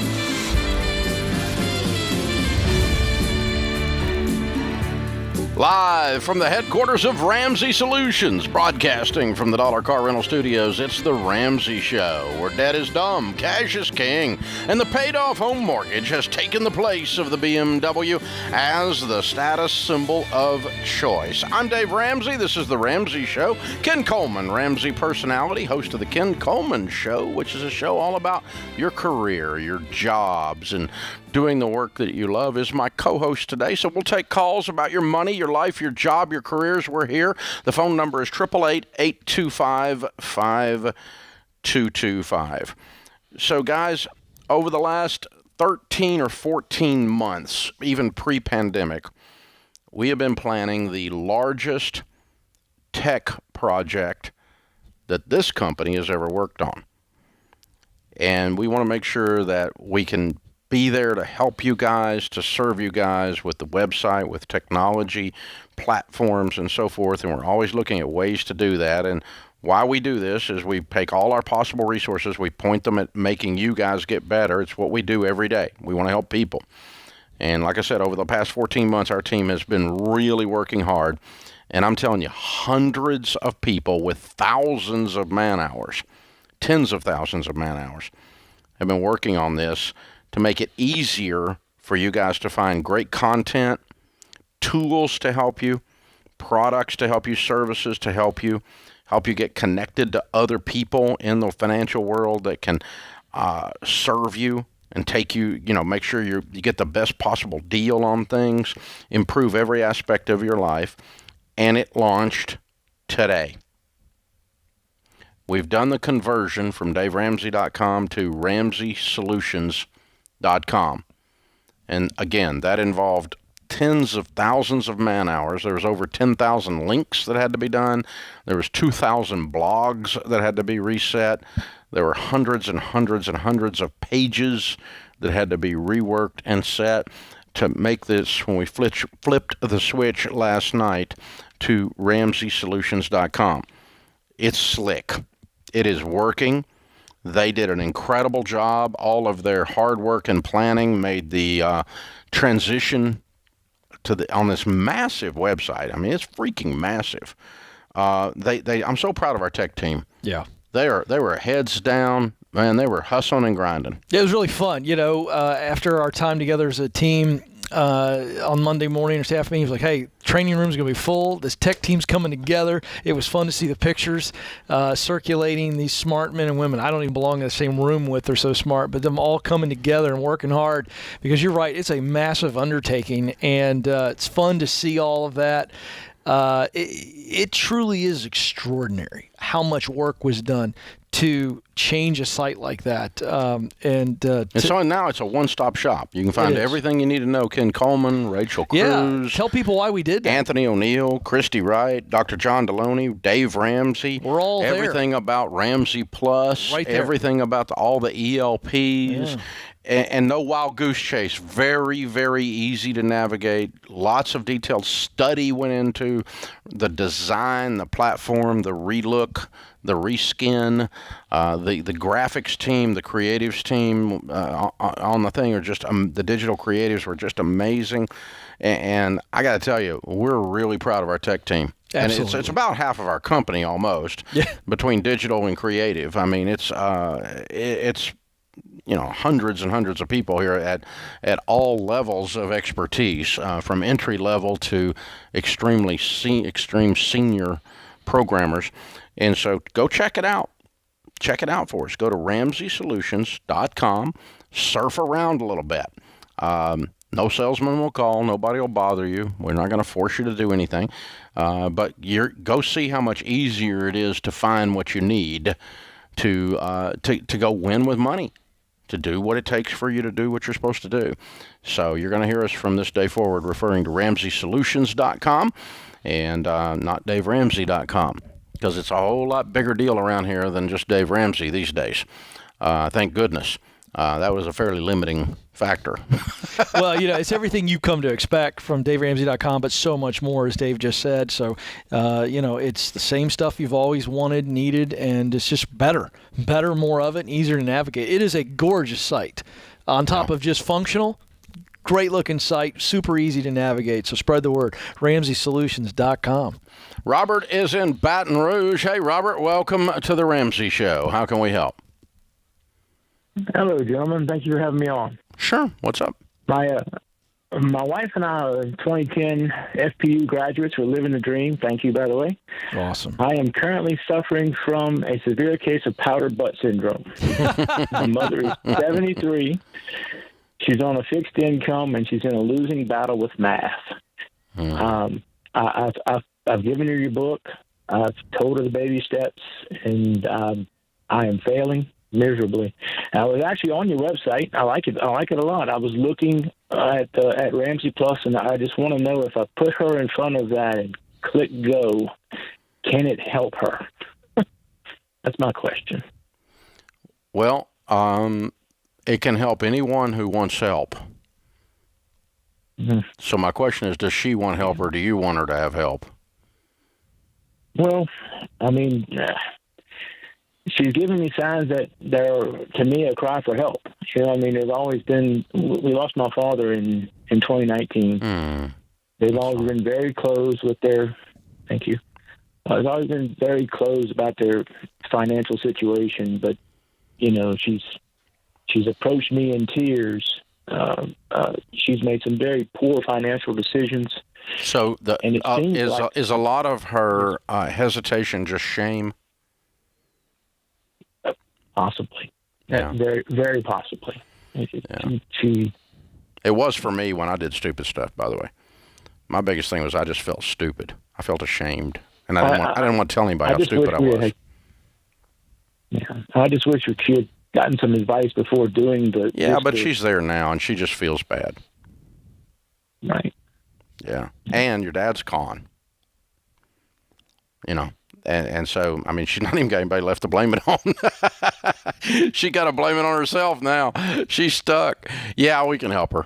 I think she's more ready than she's able to verbalize.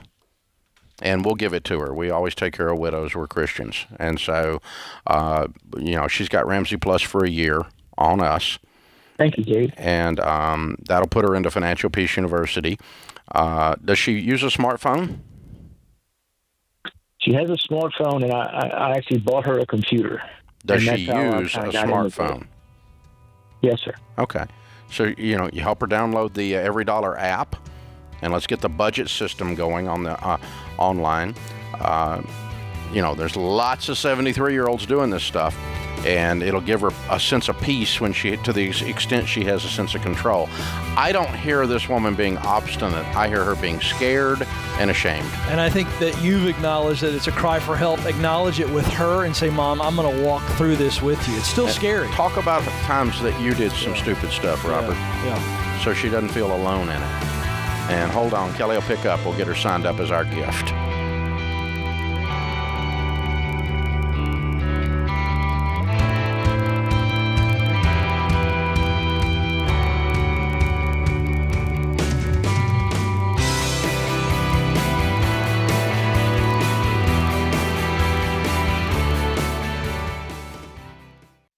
Stop paying your overpriced wireless provider and switch to Pure Talk.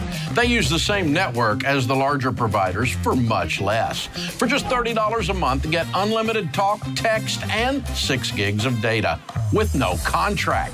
The average family saves over $70 a month by switching to Pure Talk. Just go to puretalk.com and enter the promo code Ramsey to save 50% off your first month. Pure Talk, simply smarter wireless.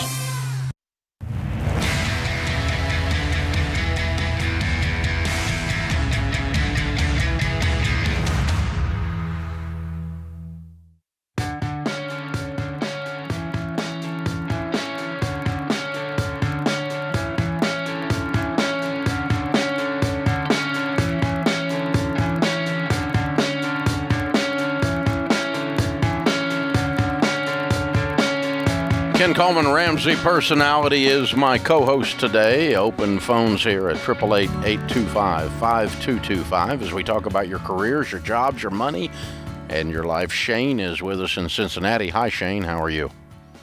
Hi, I'm good. How are you? Better than I deserve. How can we help? Well, I'm 22 and recently married, and my wife and I are on baby step number 2. And we're wondering if we should use the money that we have saved to buy a rental property to beef up our annual income and attack the debt then, or to use the money that we have saved now and just go all in right now. How much money do you have saved, Shane? About $16,000. Okay. No. Under no circumstances. You want to know why? Yes. You put $15,000 on a rental property, you're not going to make any money. By the time you pay the payment after the rent and you have expenses, you're going to lose money every month. You don't have enough equity in the property to actually freak and create a cash flow. It's an illusion, dude. You need to stay away from get-rich-quick channels on YouTube. Okay. So let me tell you what happened to me. Okay, I graduated from college at 22 years old with a degree in real estate, and I worked for a real estate company for a little while, and I started buying and selling real estate, all borrowed money with almost no money down, like you have, almost no money. I was broke when I started, and with all borrowed money, I bought properties like crazy. And by the time I was 26, I had $4 million worth with a little over $1 million net worth, and I was making $200,000 a year doing flips and then rentals. I grew a portfolio, but I had almost no money and a lot of real estate. The bank got sold to another bank, and I spent the next 2.5 years of my life losing everything I owned because I did, with extra zeros on the end, what you're talking about doing. And now I own hundreds of millions of dollars of real estate, 30 years after going bankrupt. And I paid cash for every bit of it with wealth that I built, and then it has made me even wealthier. Real estate is something to make you wealthier. It is not something to put $15,000 down and make a monthly income on. You're going to make a huge mistake if you keep going down that path. There is no shortcut in this process. Okay. That makes sense to you at all? Yes.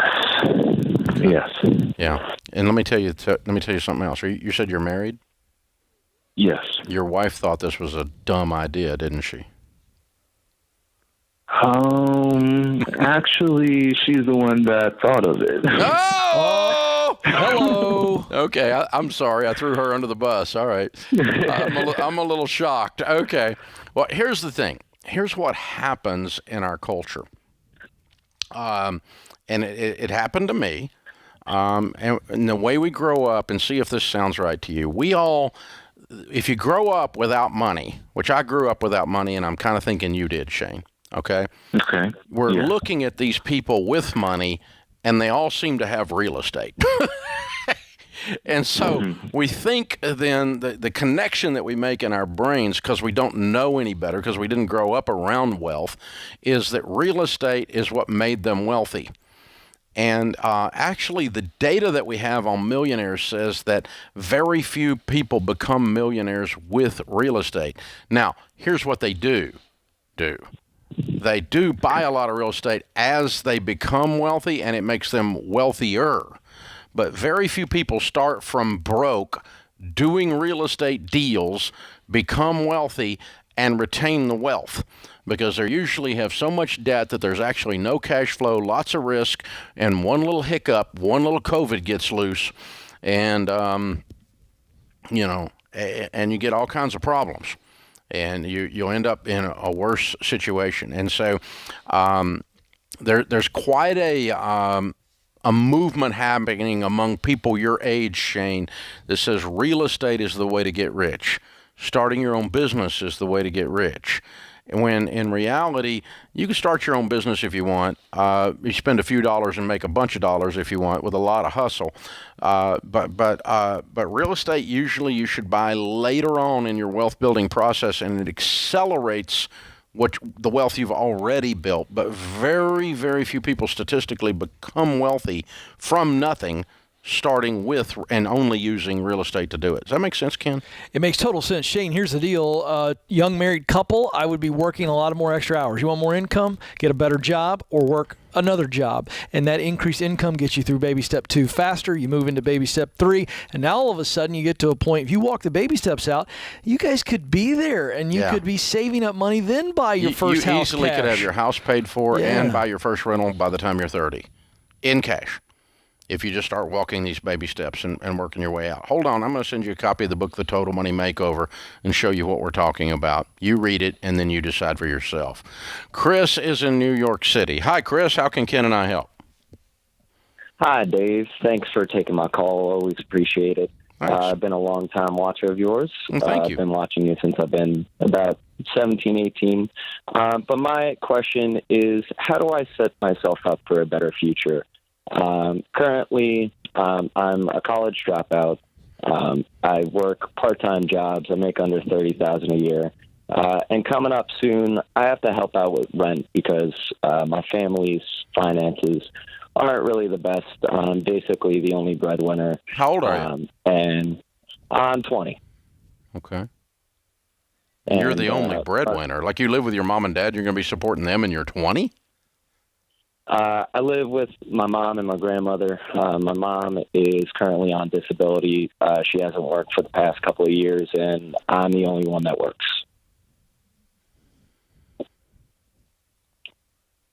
All right. Ken? Yeah. So a couple of things here. What do you want for your future? Because I understand the short term. You gotta make more money to help mom and grandma out with the rent. What are you going to be doing when you're 30? Living with mom and grandma? That's not your vision. No, my vision is to, get out of the house. I learned very late while I was going through school what my actual career path, what I want to do. Which is what? I learned that I want to be a pilot. I looked through all the steps, looked through everything that I have to do. Great. But financially, I would, be looking at, $80,000 in loans, and that number just kind of scares me. Well, no, it's not $80,000 in loans. I will tell you, it is very expensive, no question about it, to get that license. But there are a couple ways to go about that. And I think for you want to be flying, and I think there are multiple ways to do that. And so you've got to look at: do I need to do this type of training to get in there, or can I work my way, get in the aviation industry, make some great connections, start making more money? You can go any industry you want to, because it's the day job that's going to fund the dream job. So why don't you investigate the Air National Guard? I agree. I think you're looking at that to get that flight experience, and then or you come even out the of Air Force. The Air Force, they pay for your education. You've got to get real serious right now. You're not stuck. You're scared. And there's a big difference.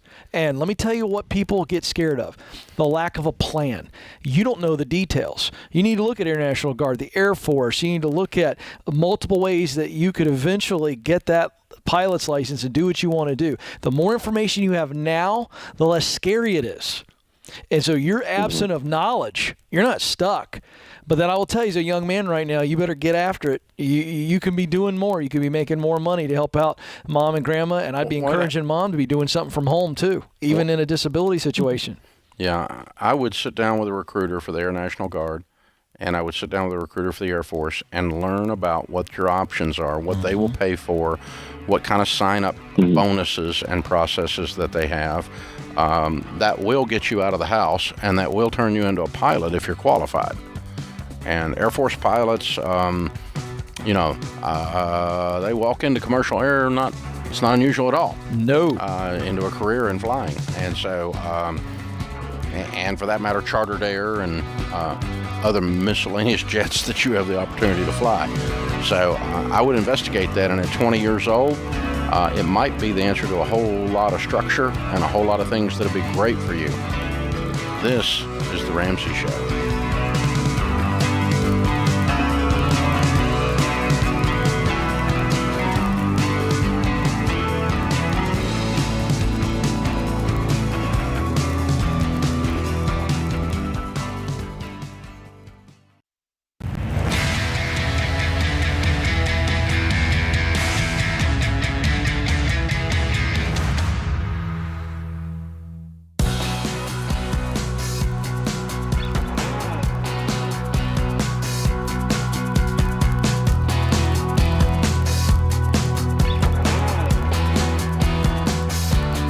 Ken Coleman, Ramsey Personality, is my co-host today. Zach is on the line in Fort Worth, Texas, and my screen says you're debt-free, Zach. Congratulations.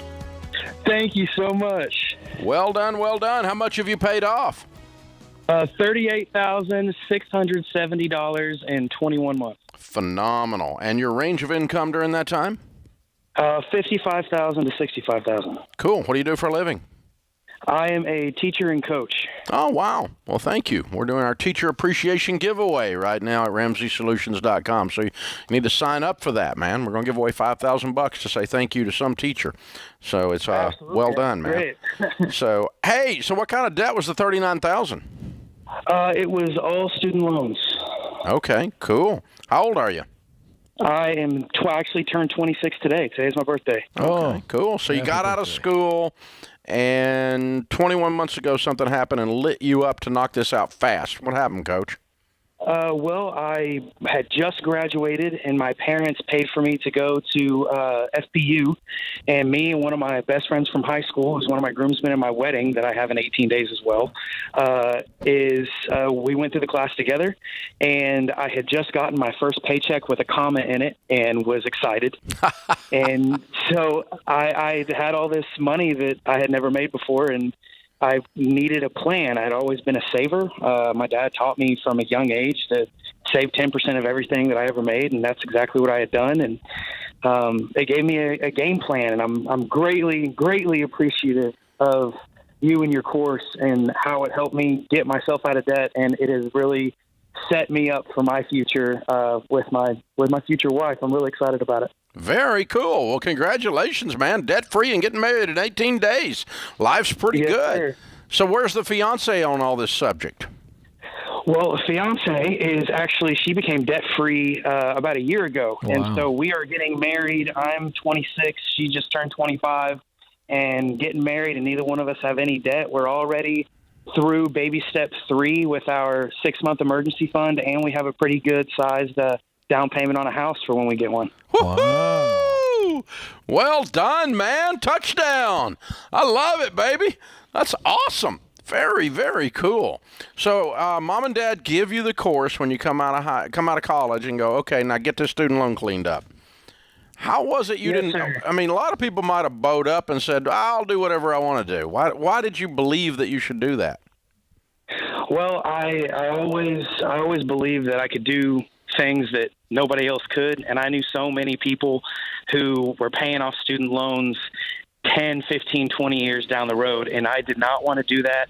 I actually listened to one of your podcasts. It was a couple years ago, and you had said that you were going over the top 5 professions that end up everyday millionaires, and teachers are one of those top 5. Yep. And I thought, if they can do it, I can do it. And I take pride in doing something that people say is impossible. And that's exactly what I'm going to do. I'm planning on becoming an everyday millionaire, everyday multimillionaire, and being a teacher all the same. Wow. I don't think there's any question you're going to do I agree with that. What'd you do to increase your income by $10,000? I took up coaching. So I started off, and I wasn't a coach, and I'm now coaching 3 sports. I coach football, powerlifting, and track and field. And actually, as soon as I get off the phone, I'm headed to a track meet tonight. Nice. Wow. Well, congratulations. So obviously, mom and dad were big cheerleaders. The fiance was a big cheerleader. Who else? I have coworkers that listen to you, and I have multiple friends that have actually led your FPU class themselves. And I've been keeping them updated with what I've been doing. I was keeping them updated that I'd be on the show today, and everybody's super excited for me. And I've had people, I posted on Facebook that I was debt free, and they were very excited. I had messages coming in, how in the world did you do it? And the number one thing I told them was the budget, and I gave them the EveryDollar app. The EveryDollar app has been a great tool in staying on track and sacrificing things that a lot of my friends were doing. We don't go out to eat very much. We don't go to the movies. We don't go on a whole lot of trips. We stick to the budget, and that's the plan. And it's really easy to do. How does it feel now that you did it?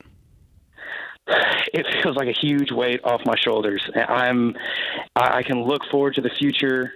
I can look forward to getting a house with my almost wife and having kids and being able to help them with college and help pay for their college and give them a life that I've always wanted to give them. I actually wrote one of my college entrance essays was about a long-term goal, and I wrote about the long-term goal about being a good dad. And this is my first step on being a good dad, being financially stable and being able to provide for them. That's so good. Zach, you said something earlier about the coworkers. I thought that was so beautiful. Talk to people that are listening right now about the importance of community, people that are like-minded on this journey and that they can encourage you when everybody else is still going out to eat and going to the movies. And what is the effect that it has on a person when they've got community? Well, I think that, and even I do the same thing with my students, is if you give them encouragement and tell them they're doing the right thing rather than telling them what they're trying to accomplish is impossible, it makes it a lot easier mentally to be able to accomplish it. If you've got people in your corner telling you, man, what you're doing is awesome, you are setting up your future, you can absolutely do this, I'm rooting for you, please let me know every step of the way if you ever need any help or anything, that kind of support behind you goes miles. Oh, it does. And it was really awesome to have. Yeah, have a lot of positive peer pressure around you instead of people telling you all the time you can't be done. Mm-hmm. Exactly. Yeah. You surround yourself with people in any situation that are that way. You're gonna much higher probability of success. So, well, Zach, we're very proud of you, brother. Congratulations. Yes. Very, very well done. Thank you so much for calling in to do your debt-free scream. We've got a copy of Rachel Cruz's latest New York Times bestseller. It's called Know Yourself, Know Your Money. And we'll send that out to you to say as a wedding gift and as a prize for doing your debt-free scream. So very well done. What's your fiance's first name? Ashley. All right. So, Zach, on behalf of Zach and Ashley, 18 days away. Fort Worth, Texas, $39,000 paid off in 21 months, making 55 to 65. Count it down. Let's hear a debt-free scream. 3, 2, 1. I'm debt-free! Yeah! Way to go, Coach. Woo! I love it. Man, future's so bright. Absolutely incredible. Very, very well done.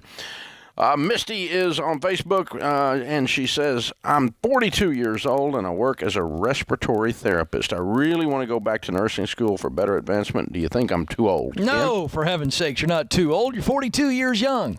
When people ask that "am I too old" question, there's a lot bottled up in that, Dave. Number one, it's an insecurity, and it comes from, you're advancing in age. You're in your 40s now, and you go, I'm not 22 anymore. Will they hire a 42-year-old, or in this case, maybe a 44, 46-year-old nurse, if I'm competing against gals that are 25 and 26? And that's a false narrative. They're going to hire the person that they think is best for the job, whether you're 42, 32, 22. So no, you're not too old. Not at all. If you're 82, we'll talk about it. Yeah. That's going to be an issue. I think hiring 82-year-old nurses is probably an issue for reasons that I'm unable to articulate with intelligence.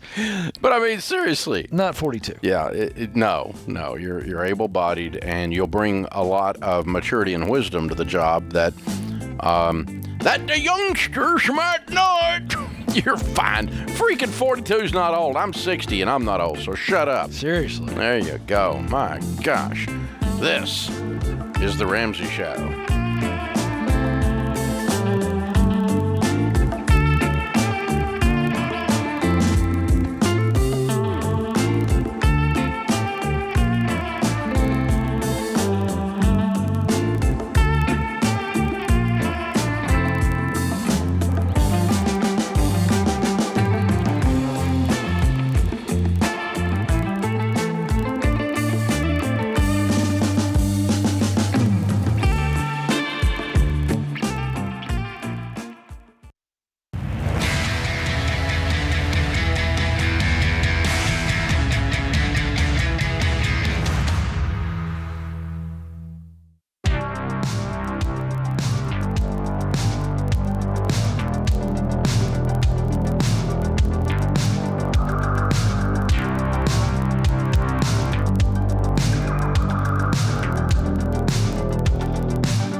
Our scripture of the day, Jeremiah 17:7. But blessed is the one who trusts in the Lord, whose confidence is in him.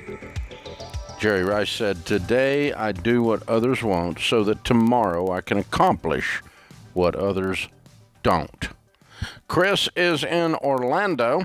Hey, Chris, welcome to the Ramsey Show. How can we help? Hey, Dave. Thanks for taking my call. Been a long-time listener, and your program has helped me and my family out tremendously. My question today is really on behalf of my mom. She's in a bit of a pickle. She's never been the one to handle financial stuff, and my father just passed away about 2.5 weeks ago. Oh my gosh! She's trying to figure. Yeah, it's been pretty rough, and she's just now. Me and my sisters we're working with her to get her, kind of get financial things in order. My question is that she was just served some papers regarding a past debt from 2005 that has gone to collections and has now been assigned to an attorney. It's now past judgment. A judge has signed off on it, so she's getting ready to be hit with have her wages garnished. The original amount was about $12,000, but it's now gone up to about $24,000. So my mom contacted them today, and I kind of coached her through, don't give out any information, no checking account, none of that. Just let them know that you're just asking questions and that you received the paperwork. And I know that we'd like to try to find some way to settle, but their first offer was about $21,000, which my mom doesn't have. She has a little bit that I think we could scrape together. But seeing how this situation has already, she's about to start being garnished. I know that we don't have a lot of who said she's about to be garnished? So my mom lives about 2 hours away from me, and my sister took pictures of all the documents. She sent them to me, and so I have the court orders in front of me. In fact, my mom thought it was. She thought that they could have been fake. They went to the clerk of the court. They verified all the documents, and the paperwork that she's been given is saying that she has, X amount of days to file a response if she's going to claim exemption on the garnishment. Based on the available options, I don't believe she will qualify for an exemption. Does she live in Florida? Yes. Okay. And how old is she? 66. And what kind of money does she have? She's still working. She makes about $30,000 a year. But I do believe that you said she could scrape together some money, and it was a little bit, and you guys could help, and it was a little bit. What's the total? I don't know exactly what we could put together just yet, because with my dad passing, she's a renter. She's not going to be renewing her lease, and so we're going to be looking at trying to downsize to save her as much as possible. So there's going to be a move happening, but I do think that we could probably get between $5,000 and $10,000 put together between what she has and what me and my sisters could throw in.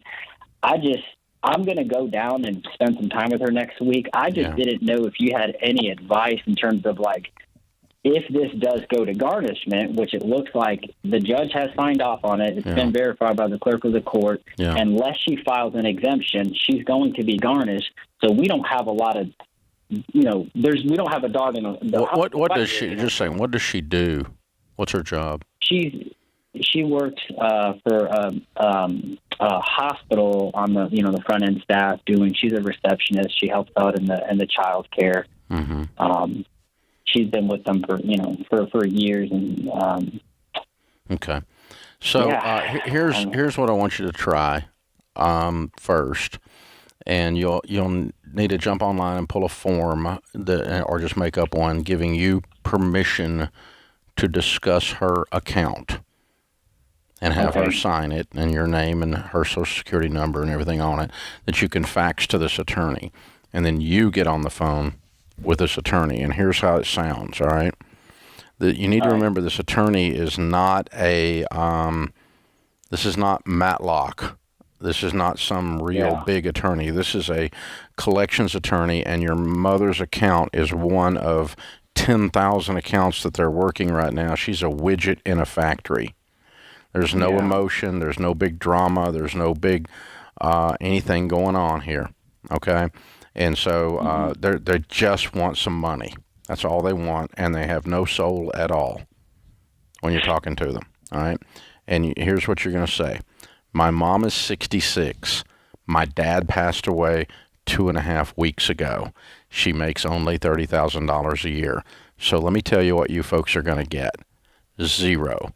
Because I'm taking her straight to the bankruptcy attorney, and we're going to file a Chapter 7, and you're going to get nothing.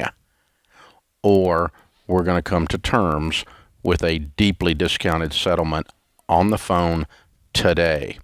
If you screw with me, I'm leaving with my mother in 5 minutes to visit the bankruptcy attorney. Chapter 7, you're going to get 0. Don't screw with me. I've got $6,000. You need to take it because it's all you're going to get from this broke little widow. Don't screw with me. Chapter 7. Yeah. Chapter 7 bankruptcy is a traditional bankruptcy in which all unsecured creditors get 0. You're not going to file a Chapter 7. You're bluffing. Okay. But get all up in their face and explain to them this is a 66-year-old widow. It's my mother. I'm highly offended at this situation. My brothers and sisters and I have scraped together $6,000. We can offer you that, and that is all. And you will take it in this phone call. Don't screw with me. Because let me tell you, when you get somebody on the phone on the other end, what you have is a collector, and you're dealing with a credit card collector, which by definition is scum. And so once you do get agreement, and you're going to have to pound them, are you ready to roll up your sleeves and stiffen your backbone? Because it's going to be a mean, tough conversation because you're dealing with soulless human beings. You with me? Absolutely. Yeah, I'm with you. You are fighting on behalf of your mother in this conversation. And then you get it in writing from this soulless creature that they will accept $6,000 from this 66-year-old widow. And then you send them the $6,000, and you do not give them any information on her. Nowhere are you going to find her. Now, your worst case scenario is she goes and gets another job and they never find her. And that would be like a money order? That you would just a money order. You could get a prepaid debit card and a single usage, but no electronic access to her checking account or yours. Okay, and then what you said, a paper that has to be faxed to the attorney that gives you rights to speak on my mom's behalf. Do you know the name of that paper? It's a simple paragraph that says that right there. Oh, okay. Just something that is in house. Okay. Yeah, there may be. Did you go through Financial Peace University at any time? I did not go through FPU, but we used to put those forms in the back of the books 1,000 years ago. There might be one in the back of an old Financial Peace book out there. We never put them in the Total Money Makeover books. So if you've got one of those laying around, but it's not that big a deal. You just write up a paragraph that says, I so-and-so give so-and-so permission, my Social Security number so-and-so, to act on my behalf, and please permission to discuss this account and negotiate on my behalf. My son, Chris, and your name and her name, and it doesn't have to be a big deal. Just something that you can scan and email to them, because they're not supposed to discuss her account, with anyone but her. It's illegal under privacy law. But dude, you're about to enter a whole different world here. Be ready for the fight. Ken, good show today. Thanks for having me. Always good fun. James Childs, Kelly Daniels in the booth. Thank you for a great show. I am Dave Ramsey, your host. We'll be back with you before you know it. In the meantime, remember, there's ultimately only one way to financial peace, and that's to walk daily with the Prince of Peace, Christ Jesus. Hey guys, this is James, senior producer for The Ramsey Show. Did you know over 18 million people listen to The Ramsey Show every week? And a lot of those people listen on one of our 600 plus radio stations across the country. To find a station near you, head to theramseyshow.com.